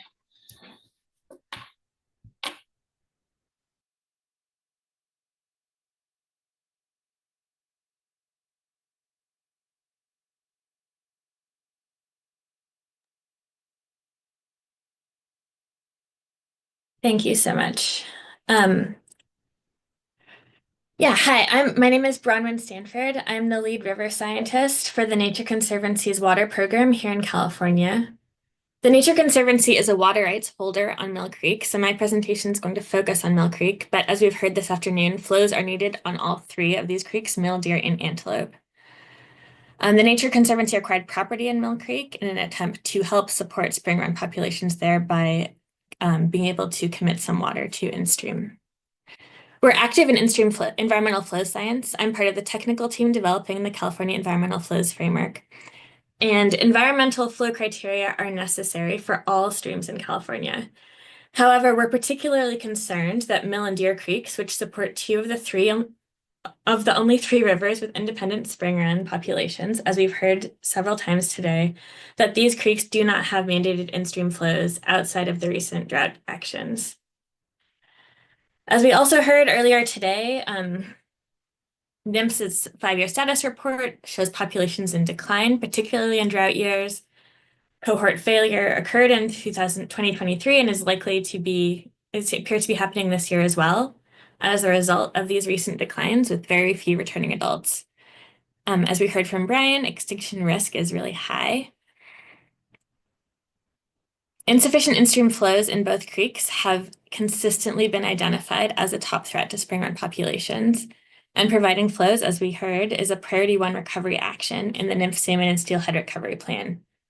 Diversions can limit access for fish in spring, summer, and fall. And in summer, Mill Creek does often go dry and never reaches the Sacramento due to agricultural diversions. And in recent years, the Nature Conservancy has been using our water rights to help keep Mill Creek flowing.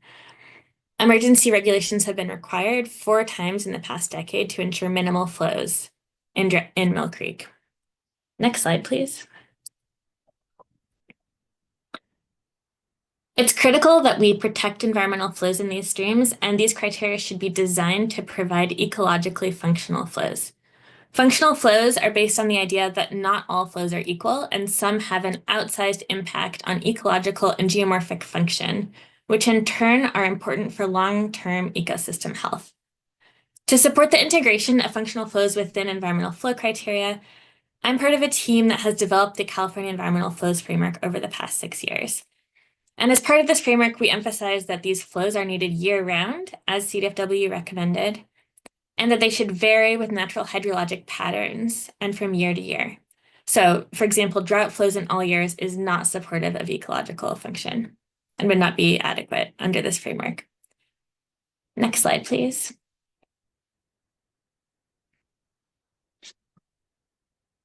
We've identified 5 key functional flow components for rivers in California, each of which performs a distinct set of functions. These are the fall pulse flow, which provides a migration cue and is sort of like the first flush in the beginning of the wet season. Peak magnitude flows are flood flows that provide floodplain access for juveniles and do some of the geomorphic work that's needed to keep rivers and streams functioning and in good condition over the long term. An elevated wet season base flow that provides connectivity for migration, maintains cool temperatures. And then a spring recession flow, sort of transitioning from the wet season to the dry season, that can be a really important migration cue. And then finally, the dry season base flow, which can provide habitat for juvenile rearing, as well as supporting riparian vegetation, invertebrate communities. As CDFW noted in their flow recommendations and criteria, the fall pulse and spring recession are particularly important for salmon migration in these creeks. And protecting the natural timing and magnitude of these migration flows is critical for salmon and steelhead. Next slide, please. So to prevent the extinction of these spring run populations and to support Central Valley steelhead as well, protective year-round in-stream flow criteria are needed urgently. They should protect holistic ecosystem function and address the 5 functional flow components. Because of the need to more broadly support ecosystem condition, we also want to emphasize that passage alone is not adequate. As we've heard from others today, there's interest in digging a low flow channel or doing some modification to riffles to make passage possible at lower flows. And I want to emphasize that functional flows are required for long-term ecosystem health, and these go beyond fish passage to think about sort of the functions and processes that a creek needs to provide habitat, to function, to adapt. Digging an artificial channel will not support these functions. And even if we do only focus on passage, digging a channel is not going to be durable, so it won't be effective for meeting the needs of these species. As Matt described earlier, the CDFW recommendations require uncritical riffle analysis, which seeks to identify representative riffles that limit passage at a given time. And this is with the understanding that all riffles move and change over time, as we were hearing in a recent presentation. So a previously surveyed riffle might migrate downstream, but over time, geomorphic processes will tend to maintain riffles of similar size somewhere in the channel. That's sort of at the core of this method. So this is another reason that addressing passage limitation on a single riffle or even all the riffles blocking passage right now is not going to ensure passage, because likely a different riffle will form in a different part of the channel. So identify flows that will typically provide passage over riffles in that stream over time. And another thing that was highlighted in CDFW's recommendations, and that is also a piece of the functional flow approach, is we need to maintain the windows of time for migration that species need. The spring run have a big diversity of timings that they can select in different years based on conditions. And we haven't perhaps been able to see that full range of behaviors because fish can't move when water isn't available. So we can't use recent movement to understand when migration would be beneficial, because we have effectively constrained the possible passage days. And sort of deprived these fish of some of the flexibility that they would like to be able to take advantage of. We know a lot about what fish need in this system and should focus on making sure we can provide that. And NIMS and CDFW shared detailed information on salmon and steelhead needs. This plot on the right shows the CDFW flow recommendations in black for a below normal example year. The now discontinued DWR gauge towards the mouth of Mill Creek in orange. And the blue line shows the USGS gauge above the major diversion in Mill Creek. And then finally, the colored boxes show the range of timing and magnitude we'd expect for functional flows in this creek. So as you can see, the CDFW flows do a good job of protecting the natural recession down to the dry season in most years. So sort of between the spring and the dry season. And they also do a good job of protecting the extremely important fall pulse as this sort of cueing flow that lets fish start moving upstream. In much of the winter and summer, the recommended flows don't require that much of the available water and are still below the full range of flows this creek would have experienced historically, as represented by those colored boxes. So they sort of represent a more minimum requirement for fish that is really rooted in this need for passage. And I also wanted to emphasize the CDFW flow criteria do require flows that, or the numbers in the table may be higher than the flows that are naturally available some of the time, but there is a provision there that in those cases you should just follow the unimpaired flow instead. So you can see in this plot through the spring, the flow requirement actually becomes just the unimpaired flow to protect that really important spring recession.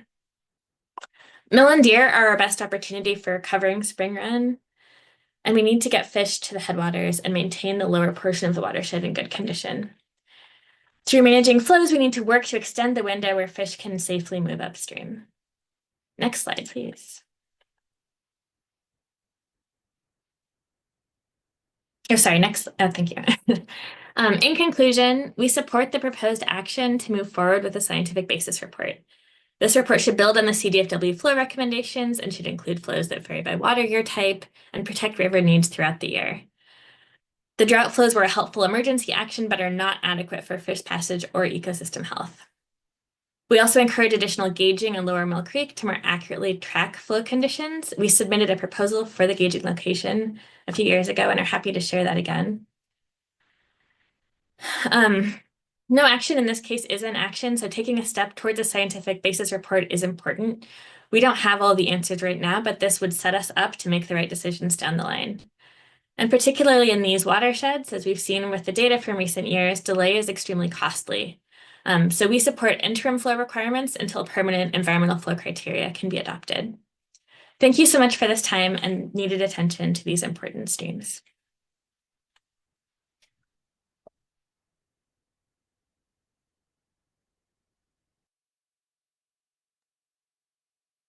Thank you for that presentation. Next, we'll be moving on to the public comment part of the meeting. We can bring our presentation slides back up. And just to note, we've received a few other folks registering to provide comments. So great to see that those speaker cards have been received and they're on my list now. So we do have 12 comments on deck. I just wanted to remind everybody again to please limit your comment length to 5 minutes as was stated in the notice so that we can make sure to give everybody a time to speak today. We're really interested to hear what these comments are. So to start off, we're going to unmute or ask to unmute Jackson Manazian, representing the Stanford Vina Ranch Irrigation Company, Los Molinos Mutual Water Company, and Peyton Pacific LLC. And while we are figuring out the unmute there, I'll also call out the next 3 folks who will be giving comments just so that we're all aware of the order. So following this comment, we're going to have the North California Water Association, Todd Manley. Then we'll have Herb Boniz representing Molo Farms, and then Todd Hamer representing Los Molinos Mutual Water Company. So I will keep everybody appraised as to the upcoming presentations. And with that, I will pass it off to Jackson Manazian if he's available. Thank you. I'm here on behalf of Stanford Vina Ranch Irrigation Company, Los Molinos Mutual Water Company, and Peyton Pacific LLC. Ladies and gentlemen, you need to hold an evidentiary hearing so we can distinguish what is true and what is not true. You also need to define what you're doing legally. Is this to be part of the water quality control plan? There, you're proposing a 55% unimpaired flow standard, and these creeks are part of that plan. Yet here, DFW and NIMS are promoting an unimpaired flow standard that exceeds, in many instances, 100%. Without defining what authority you're invoking and how you're proposing to act, it's very difficult to comment on what's being proposed today. Are you going to balance? Is this an emergency? We don't know. But what is clear is that these creeks are being punished for their success, and specifically the water users. The agricultural diversions have been ongoing for over 150 years. They have some of the last remaining fish runs in the state of California. Clearly, they're doing something right. The fish run and the water users have coexisted for 150 years, long before we had emergency in-stream flow requirements, now we have permanent in-stream flow requirements that are being contemplated. The notion that fish are not making it up Mill, Deer, and Antelope Creek, Mill and Deer in particular, is inaccurate. And if you held a hearing, you could drill down on what is accurate. Fish that make it through the system, make it back up to Mill and Deer, survive the migration up the creeks. They survive it down the creeks. So to the extent you see bad population numbers, bad return numbers, that's because there are stressors elsewhere in the system. NIMS is quick to admit they have a cohort failure, not on these creeks as a species system-wide. Nothing has changed in regards to water diversions. If anything, the diverters are using less water than historically. Now, DFW's in-stream flow proposal is objectively ridiculous, saying that you need a level of water that's not available in the state of nature, that in many instances exceeds 100% of unimpaired flows, is ridiculous. Premising it on riffles that were measured in 2014 is ridiculous. Those riffles no longer exist. Now, there's nothing sinful about taking the measurements, as Matt and his colleagues did. But what is ridiculous is when you say that this is the best available science for establishing flows that the fish need to survive. Now, water users are all in favor in a critically dry year and a dry year of modifying riffles and enhancing the passage conditions. The agencies know, your staff knows, that there's no avoiding modifying the riffles if you want to meet the 0.9 passage criteria. We're all for it, but they don't want to cooperate because they think the state board will give whatever in-stream flow requirements they want. We saw the 2014 recovery plan of NIMS for the species. Category 1 action items in the matrix of actions for mill, deer, and antelope is lease exchange agreements for water, groundwater pumping agreements for forbearance of flows with compensation to the water users. It even quantifies the amount of money that would be paid to the water users. Yet 10 years later, nothing's been done. Everyone is so fixated on punishing these water users. This is no way to govern, and it's no way to help the species. These are not the fat cat water districts. They do not have a single full-time employee. And the small communities that they serve are not available. They don't have another water source available. So they're not going to survive. The water districts and mutuals are not going to survive what's being proposed today. This will dispossess them of their systems. They will be insolvent. The amount of flows are far in excess of what was said to be necessary in 14, 15, 21, and 22. So this is totally out of control. And at the state board, it's incumbent on the members to start asking critical questions, to hold an evidentiary hearing, and to be prepared to say no.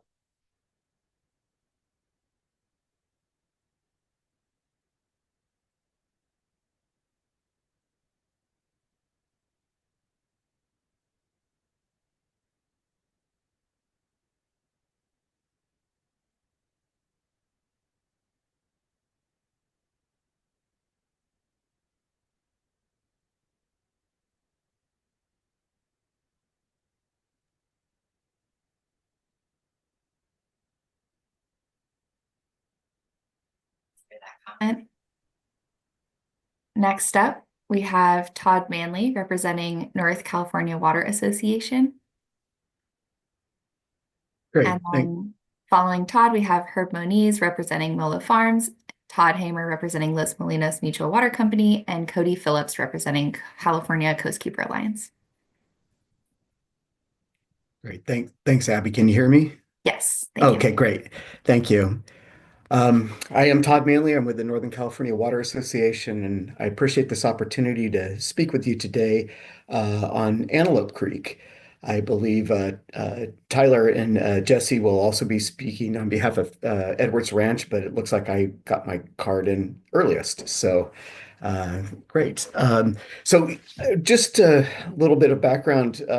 For many years now, NACWA has been working with Edwards Ranch and the California Department of Fish and Wildlife on collaborative efforts to improve salmonid migration on Antelope Creek, including the acquisition of an LSA agreement to help guide actions. I look forward to continuing this collaborative work towards acquiring a renewal for the LSA and using that time provided by the LSA to work with the parties on a long-term solution to benefit salmonids in Antelope Creek. Appreciate the opportunity today to speak with you, and thank you.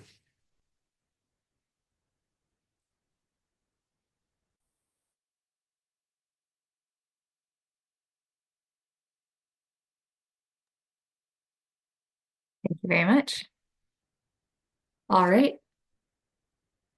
Next up, I will call Herb Moniz representing Molo Farms. Good afternoon. I'm also on the Deer Creek Watershed Conservation Authority, and we've studied Deer Creek a lot in the last few years. I got to say that I own a walnut and almond farm adjacent to Deer Creek. I think that water flow is critical.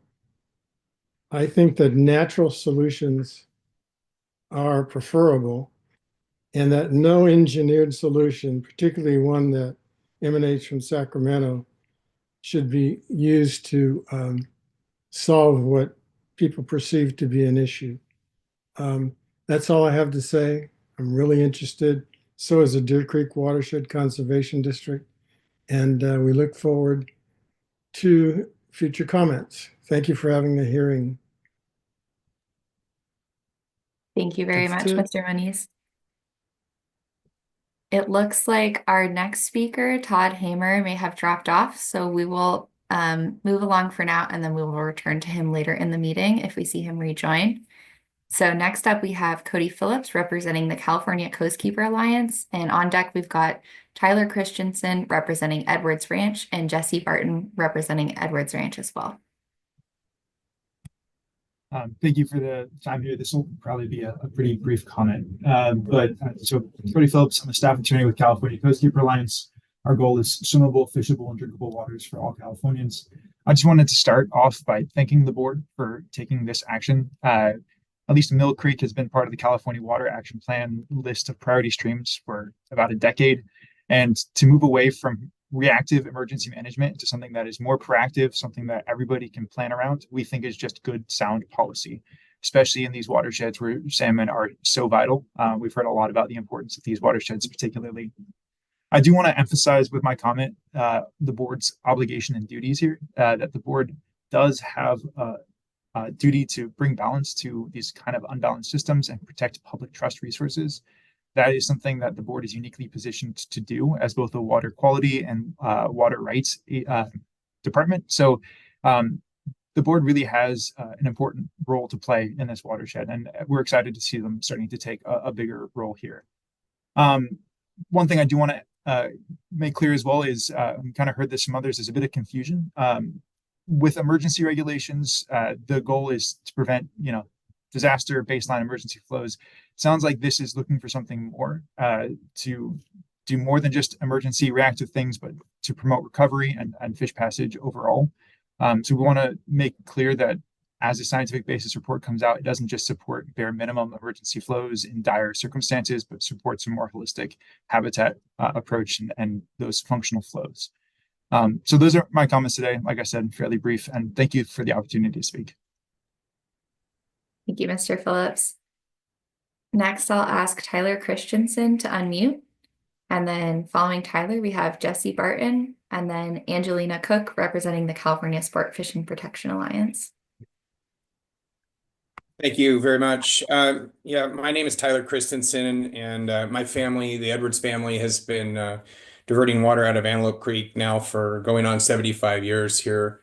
Our diversion started in the 1800s, and we are a very senior water right holder here in the state of California. I believe we were even, the ranch itself was diverting water before we were even a state, needless to say. My comments are just that, they're comments, they're bullet points that may not all flow together, but I would encourage the water board to listen to each and every one of them.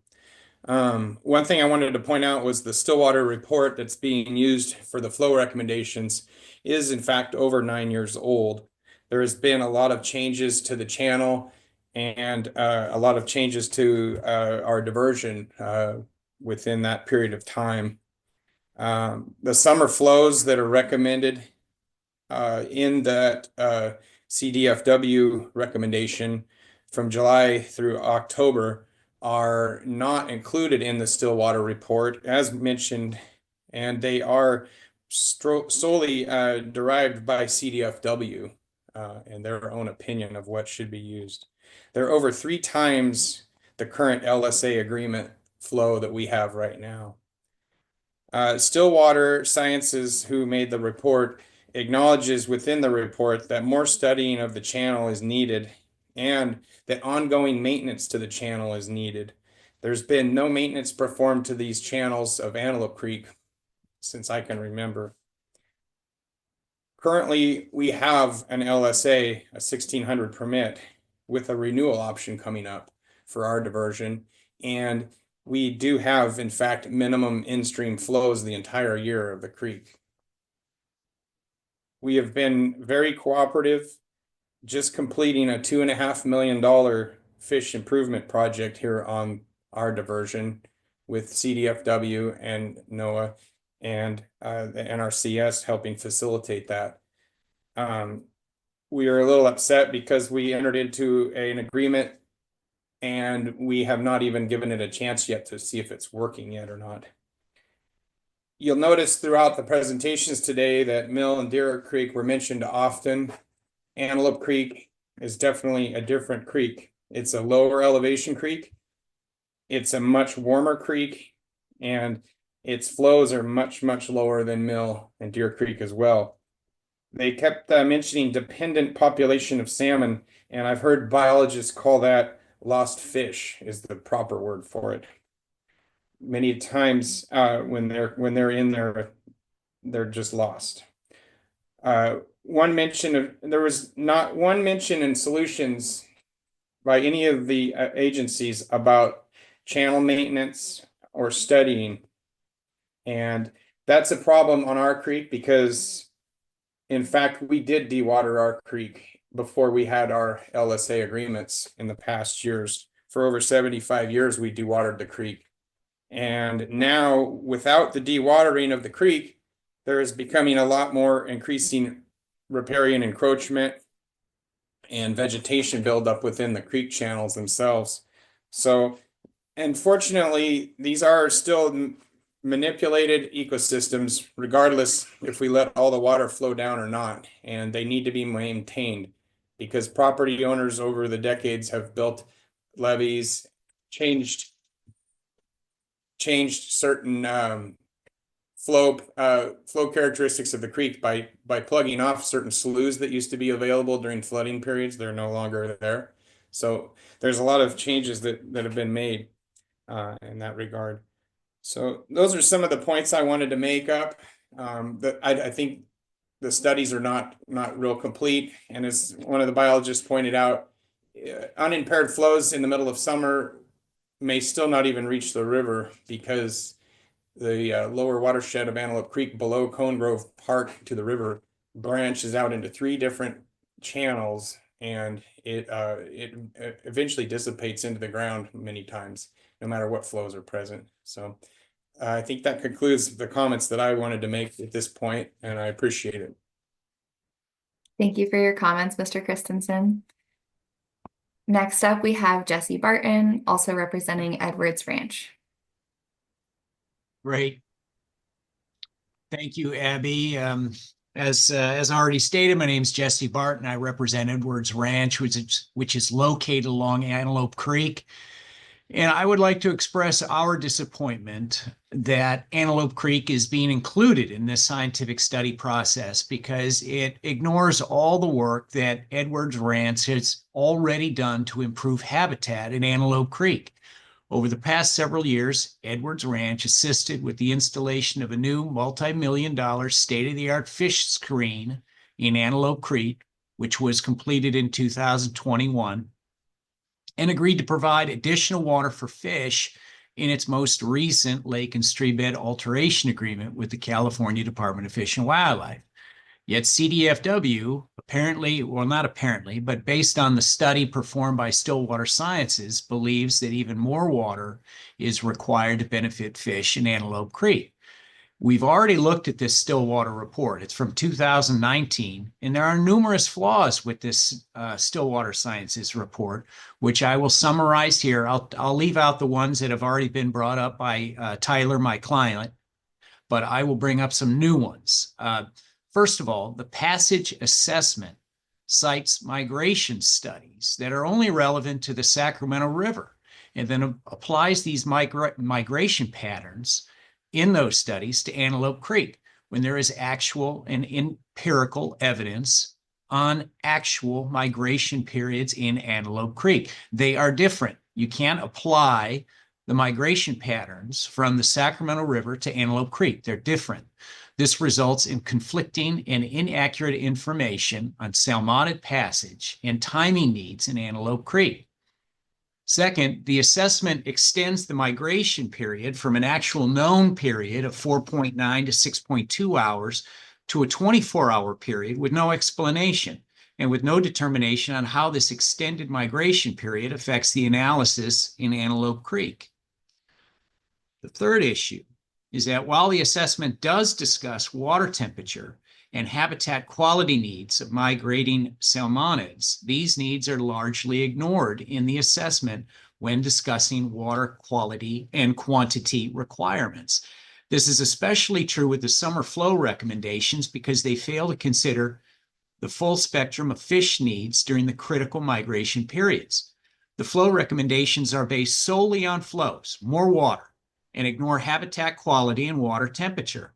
For example, the assessment clearly recognizes that by late May, the water temperature in Antelope Creek is so warm that it will not provide adequate habitat for migration. But then the assessment still recommends in-stream flow requirements well into July, when water temperatures are likely lethal for salmonids in Antelope Creek. The fourth issue is that the assessment utilizes two different depth criteria depending upon water availability in what appears to be an effort to make the flow recommendations fit with known migration patterns and in-stream flows. Use of two different criteria, and this was referenced earlier, the 0.9 foot criteria, is not adequately explained or justified when empirical data shows successful fish passage at much lower depths. This appears to us to be intentional in an effort to artificially inflate the amount of water necessary for fish passage at certain times of the year, when in fact additional water is not necessary for fish passage.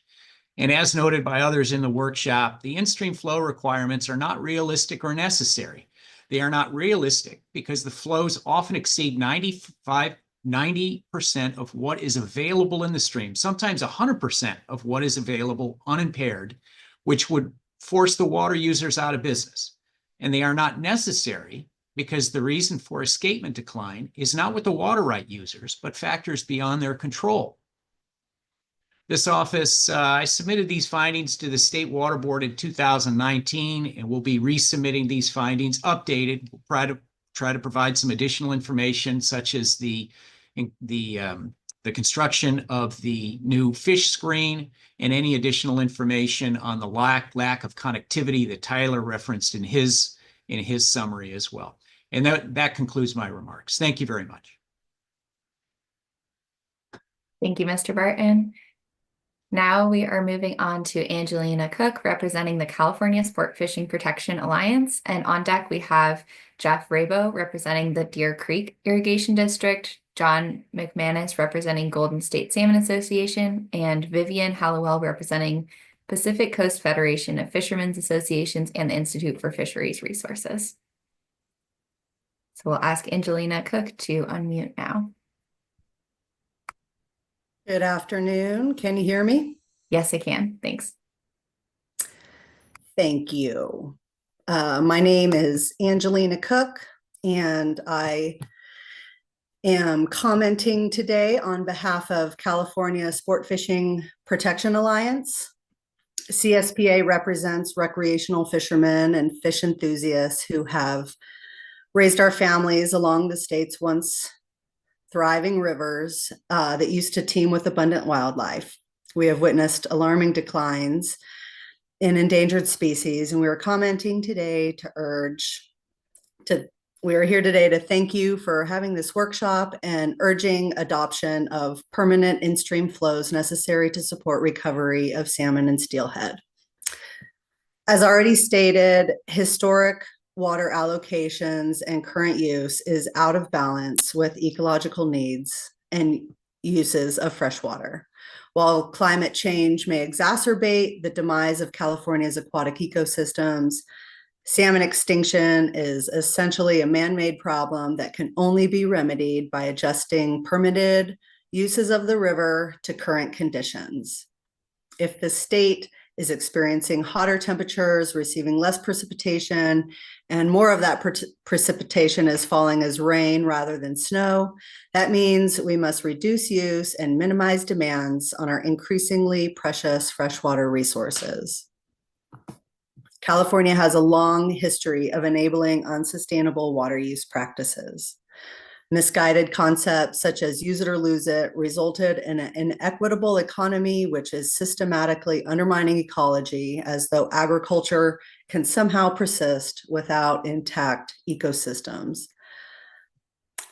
This dubious legacy has made water regulation a particularly difficult task, but delaying effective actions now by continuing to rely on false solutions such as voluntary agreements or engineering habitat without limiting ground and surface water withdrawals will not result in the changes needed for recovery of our keystone species.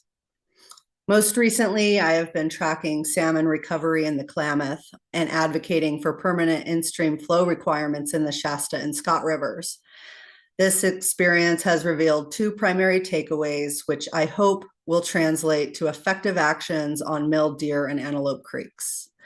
One, voluntary actions are confusing, expensive, and insufficient to rehydrate streams where ag is a dominant use.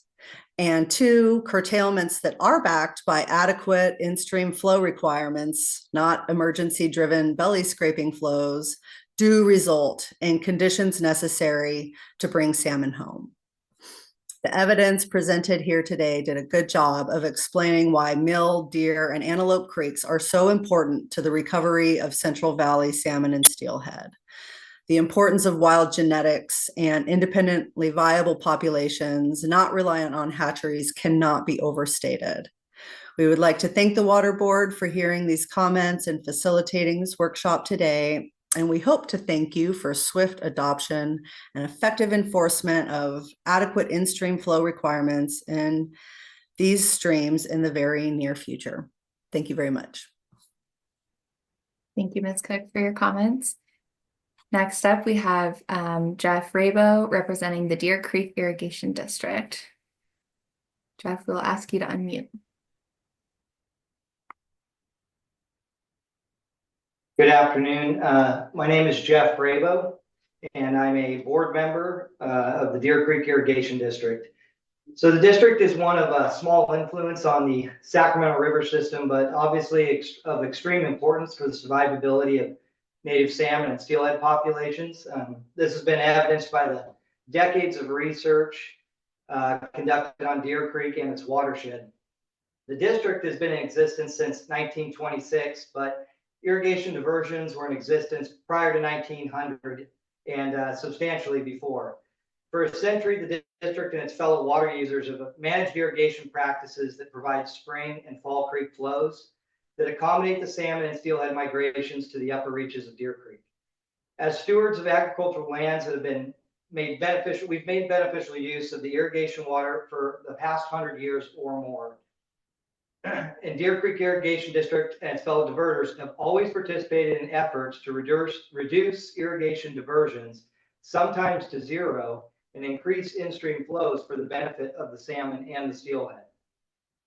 Irrigation diversions on Deer Creek have remained constant for over 100 years and have shown very little influence on the migration and survivability of salmon and steelhead.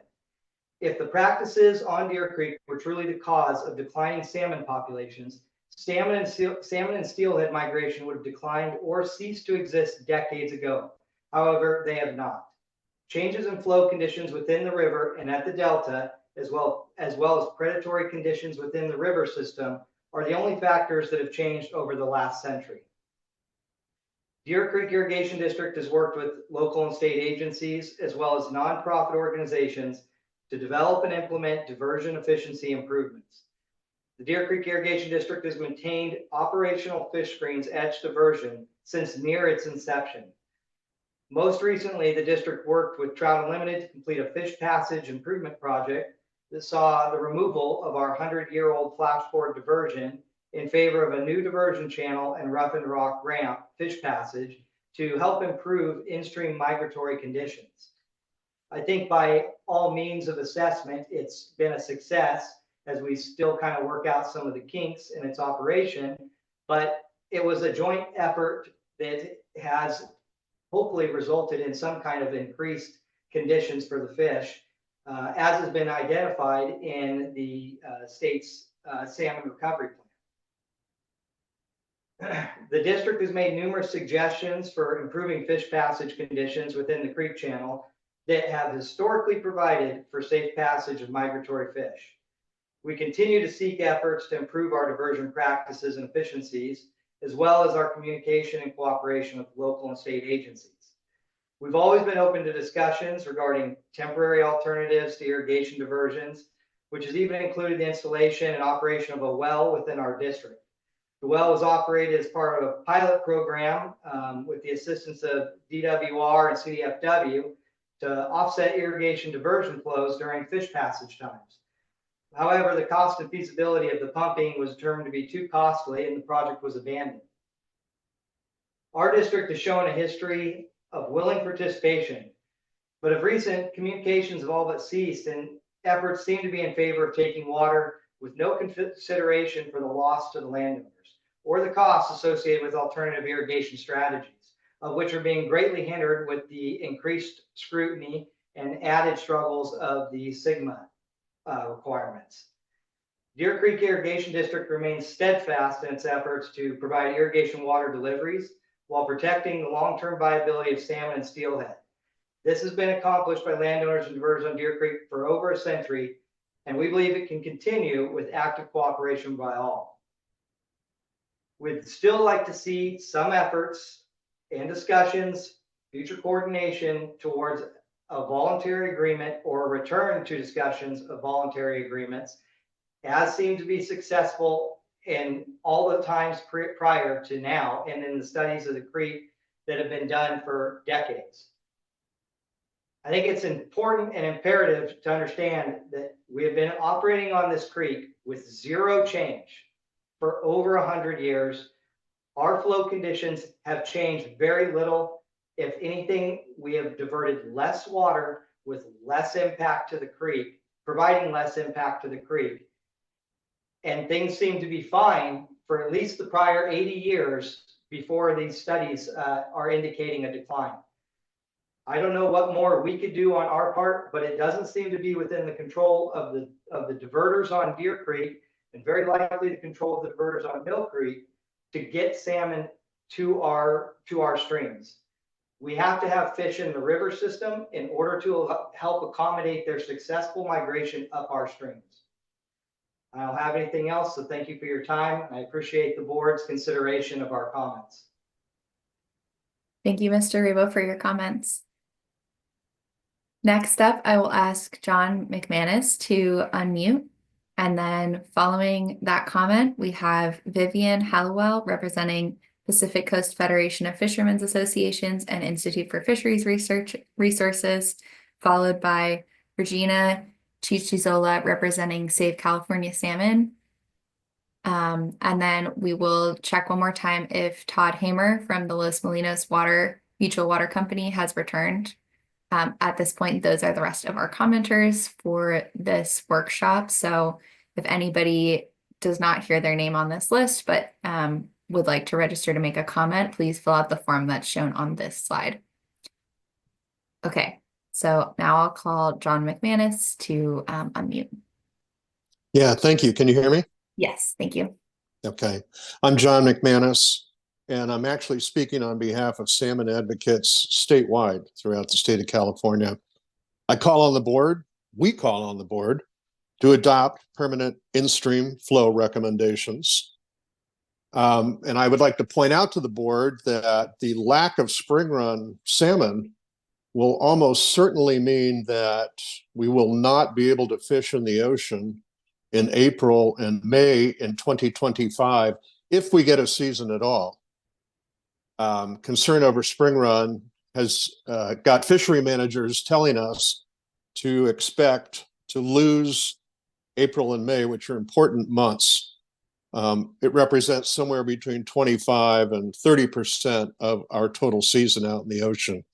So low spring run numbers are a major concern, both to the commercial salmon fishery as well as the recreational salmon fishery. I'd like to point out to the board that we have fewer spring run now in these creeks than the number of winter run back in the early 90s, when winter run were listed as endangered under the Federal Endangered Species Act. We've got two collapsed cohorts back to back, 2023 and 2024, when the number of fish showing up can be counted on two hands, essentially. Extinction is knocking at your door, Water Board, and you will be the Water Board members who could have done something when there was still time. And we hope that you are the Water Board members that act while there is still time. If we lose these fish, it will reflect not only badly on the Water Board, but on Governor Newsom, who was in the driver's seat when these fish went down the tubes. I heard some earlier comments from representatives of the diverters calling for an evidentiary hearing to determine what is true and what is not true. As with many matters dealing with salmon throughout California Central Valley, we know the truth. They have been studied literally to death. We have the best documented extinction in the history of humanity with the fish in the Central Valley of California. So the call for evidentiary hearing sounds to me like a call for delay, and time is not our friend. We've lost 2 out of 3 years of these fish. We've got to get them back now. I heard somebody else say, we don't know if we have an emergency. Well, it may be to some in the diverter community that the extinction of spring run is not an emergency. It is to us in the fishing industry. And I, for one, would concede that there are certainly other stressors on spring run, in addition to the condition of the tributaries, Mill and Deer Creeks. There are other stressors, without a doubt. But because there are other stressors, it doesn't negate the need to address the stressors that are present in the tributaries. And that's what we're calling on the State Water Board to do now. I'm nervous about the timeline. You talk about getting a draft out, putting it out for additional public comment. I would just like to express this needs to be done as quickly as possible. And I will stop there. Thank you very much. Thank you for your comment. Next up, we will ask Vivian Hallowell to unmute.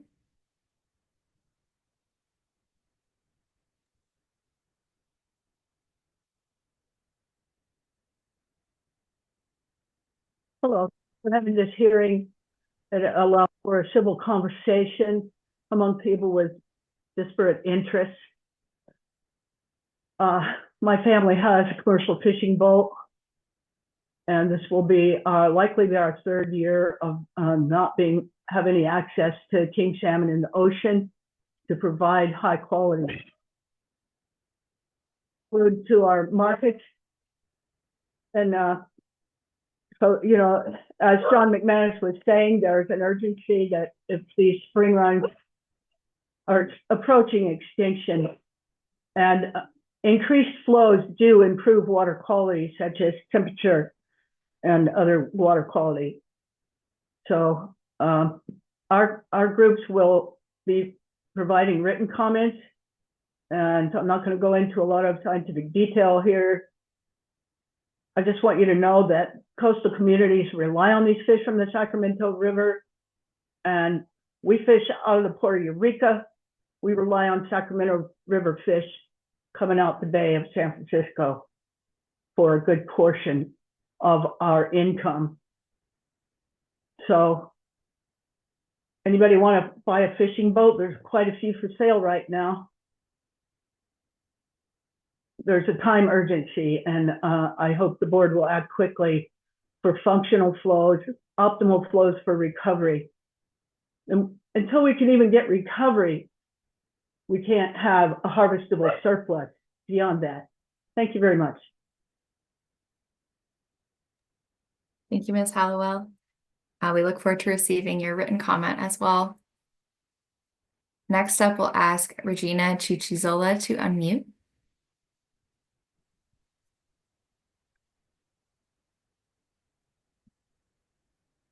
Hello, can you hear me? Yes, we can. Thank you. Great, thank you. I'm with Save California Salmon. My name is Regina Ciuccizola. We are a native and fisher person-led nonprofit organization that works throughout the Central Valley and Klamath River watersheds. And excuse me, I have a cold if I sound a little sore, like I have a sore throat. But I just wanted to say that I would like to also support John McManus's comments that this is extremely urgent. I think it's important to think about the context of spring salmon as a whole.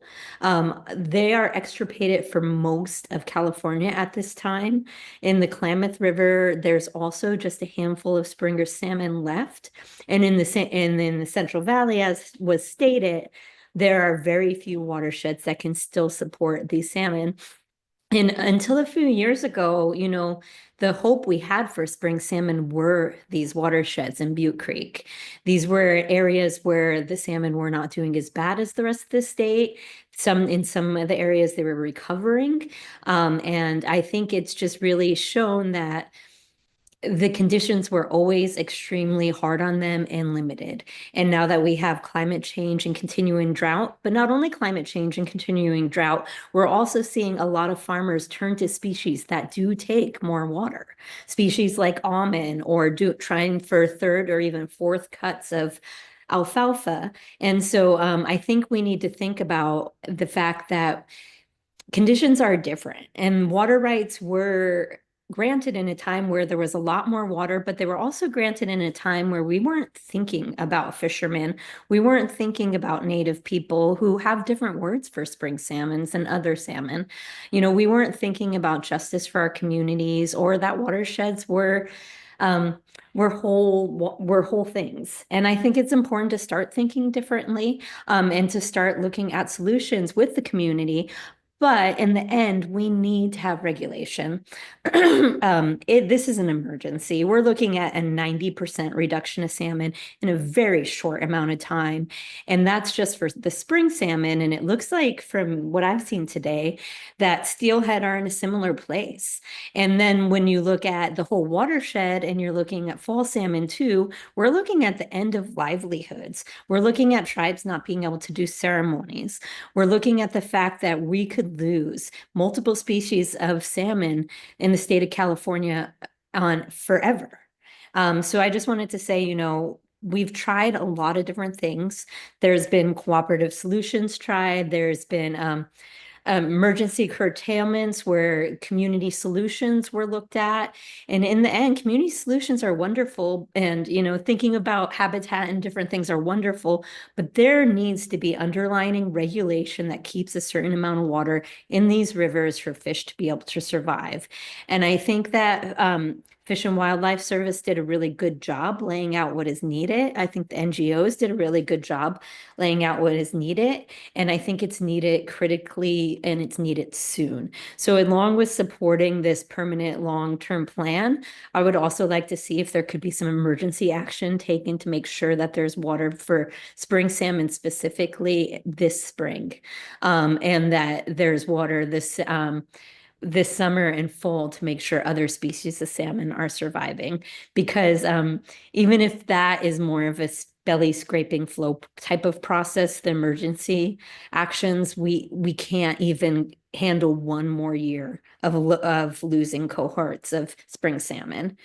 So with that, I also wanted to say that this is the water board's job is to weigh conflicting interests and to protect water quality and to look at what all Californians need. And I know when you feel like people are coming for you, it doesn't feel great. And I'm sorry, I've gone through the same thing on the Scott and Shasta. And unfortunately, we're looking at extinction. Something needs to be done.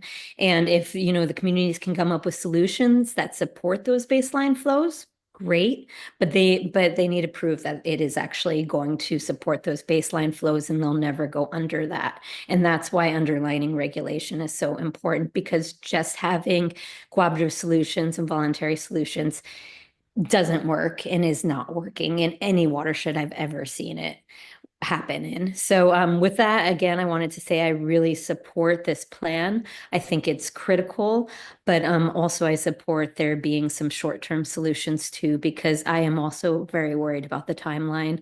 We don't have another year to lose. So yeah, please protect water quality. Please do your job at the water board, and please make sure we don't lose our spring salmon or our fishing fleet, and also the ability for tribes to be able to access salmon in the state of California. And that is where we're at. We're at looking at immediate extinction if we do not act. And we have the ability to act and the will to act. So let's move forward. Thank you. Thank you very much for your comment. We wanted to leave one more opportunity for Todd Hamer, representing Los Molinos Mutual Water Company, to make a comment. We don't see his name listed in the Zoom attendees list, but we do have several folks who have called in. And so at this point, we will ask those folks to unmute. And if Todd Hamer is among them, feel free to come off of mute to make your comment. Hi, yeah, this is Todd Hamer. Can you hear me? Fantastic. Yes, we can hear you. Thank you. Okay, all right. Well, thank you for this opportunity. I'm on the phone instead of on the computer, so it comes up just as a phone number, not as a name. Anyway, I represent Los Molinos Mutual Water Company, which has a long history working with DFW and DWR to ensure safe passage of Mill Creek during migration periods for spring runs and steelhead in the creek. Since 1991, we've provided flows to get spring run up the creek in base flows and a pulse flow in the spring. So contrary to popular belief, we're not watering the creek from February through November, like they're saying. We are providing base flows that are providing enough water to get the fish up the stream. And we've operated this since 91, even through the drought when CDFW refused to honor the agreement. We have a conjunctive use well that provides water. We can substitute that for the surface water when needed. And in the fall, we release water back in for the fall run fish as well. I just want to say also that, as has been mentioned, that this 2017 TDF report was actually done in 14 and 15. So it's not exactly the latest and best science available on the creek. As fish bio representative pointed out, other studies have been done that the riffles have changed and they continue to change. So to figure out how to set flows based on one snapshot in time from 10 years ago seems a little ridiculous when it should be more of a current condition type criteria and allow it to be adjusted from year to year. There's also no evidence that the spring run salmon that make it to Mill Creek are harmed or injured in any way, migrating upstream or making it the upper watershed. The fish are healthy, they survive the summer months in good condition. In fact, the red counts generally are higher than the number of fish counted by CSW during the migration season. We do not have summer die-off numbers as Butte Creek, Chico Creek, and others do. Given the CDF proposed flows, the economic impact of the area, it'll put Los Luis Mutual out of business. It'll be extended periods during the spring and summer during the irrigation season that we cannot deliver water, devastating the orchard, cattle, and hay production operations that depend on surface water irrigation. I realize that it's impacting low salmon populations, impacts fishermen, but it in fact impacts the farmers as well when they can't get that water. We are irrigating less acreage with less water than we have historically. In the mid-90s, it was determined that the biggest impediment to salmon populations on Mill Creek was Clough Dam. And if it was gone, the salmon populations would bounce right back. Clough Dam washed out in 1997, and we've seen salmon populations continue to decline. It's not Mill Creek and Deer Creek and Antelope Creek that are the problem. We can produce the fish. The fish can get back. They migrate up, they spawn, and they produce, and we put them back out, and they're eaten in the river. They're overfished in the ocean. They're sucked into the pumps at the delta. We can only do so much to save these fish, and we are doing it. There's little evidence that purely more water is going to solve more water below the diversion. There's 1.8 miles from the lowest diversion to the creek. And contrary to popular belief, also, we haven't dried the creek up since 2015 in the summer months. There's been continuous flow in the creek for the last 9 years. And that does connect all the way to the Sacramento River with as little as 9 CSF, as Fish Bio pointed out. Salmon populations for all the runs in Sacramento Valley have been rapidly declining for years. The Mill Creek runs are down as well, but the fish, again, that make it into Mill Creek survive. They're healthy, they spawn, and they end their life cycle as way it should be and begin the next one. In fact, if you look at last year's fall run numbers, outside of Hatchery Creek, Mill Creek had the highest fall run numbers of any of the upper Sacramento River watershed. We're doing something right here, not only for spring run, but for fall run as well.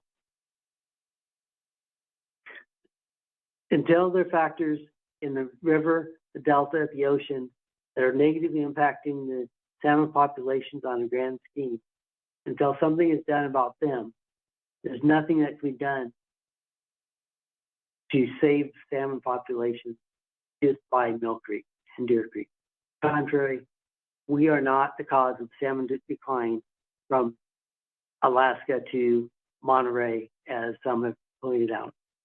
We are a small number of fish. Our fish that make it up the creek survive, do well, and prosper. Unfortunately, once they leave the creek, it's a whole nother story, and that's where their devastation comes in. So we are in favor of working with the FW and DWR and the State Water Board in order to create a reasonable and progressive flow regime that allows good passage, good flows, but still allows the beneficial uses other than in-stream flows. I think that is important because the economy, the groundwater, and the rest of the state counts on it. If we eliminate the diversions off of Mill Creek, we have miles of canals that tend to recharge the groundwater. What are we going to be doing as far as groundwater levels are concerned? How does it impact Sigma? And what about the groundwater dependent ecosystems that rely on that shallow groundwater to survive if we are supplementing it with our surface diversions and have to rely on groundwater pumping? Those groundwater dependent ecosystems are going to be in the same shape that salmon populations are. They're going to be in decline rapidly. Thank you, and that's all I have to go. Thank you for your comment, Mr. Hamer, and for your patience. All right. If we could move the PowerPoint forward 2 slides, that'll bring us to the end of this presentation. I wanted to thank everybody for watching and participating in this workshop today. Board staff will consider the input that was provided as we prepare the draft scientific basis report for Mill, Deer, and Antelope Creeks. Please also remember that all written comments regarding the scientific basis report should be submitted by email to milldeerant-flows@waterboards.ca.gov and must be received by noon on January 15th, 2025. Thank you again for your participation, and I hope everybody has a great day.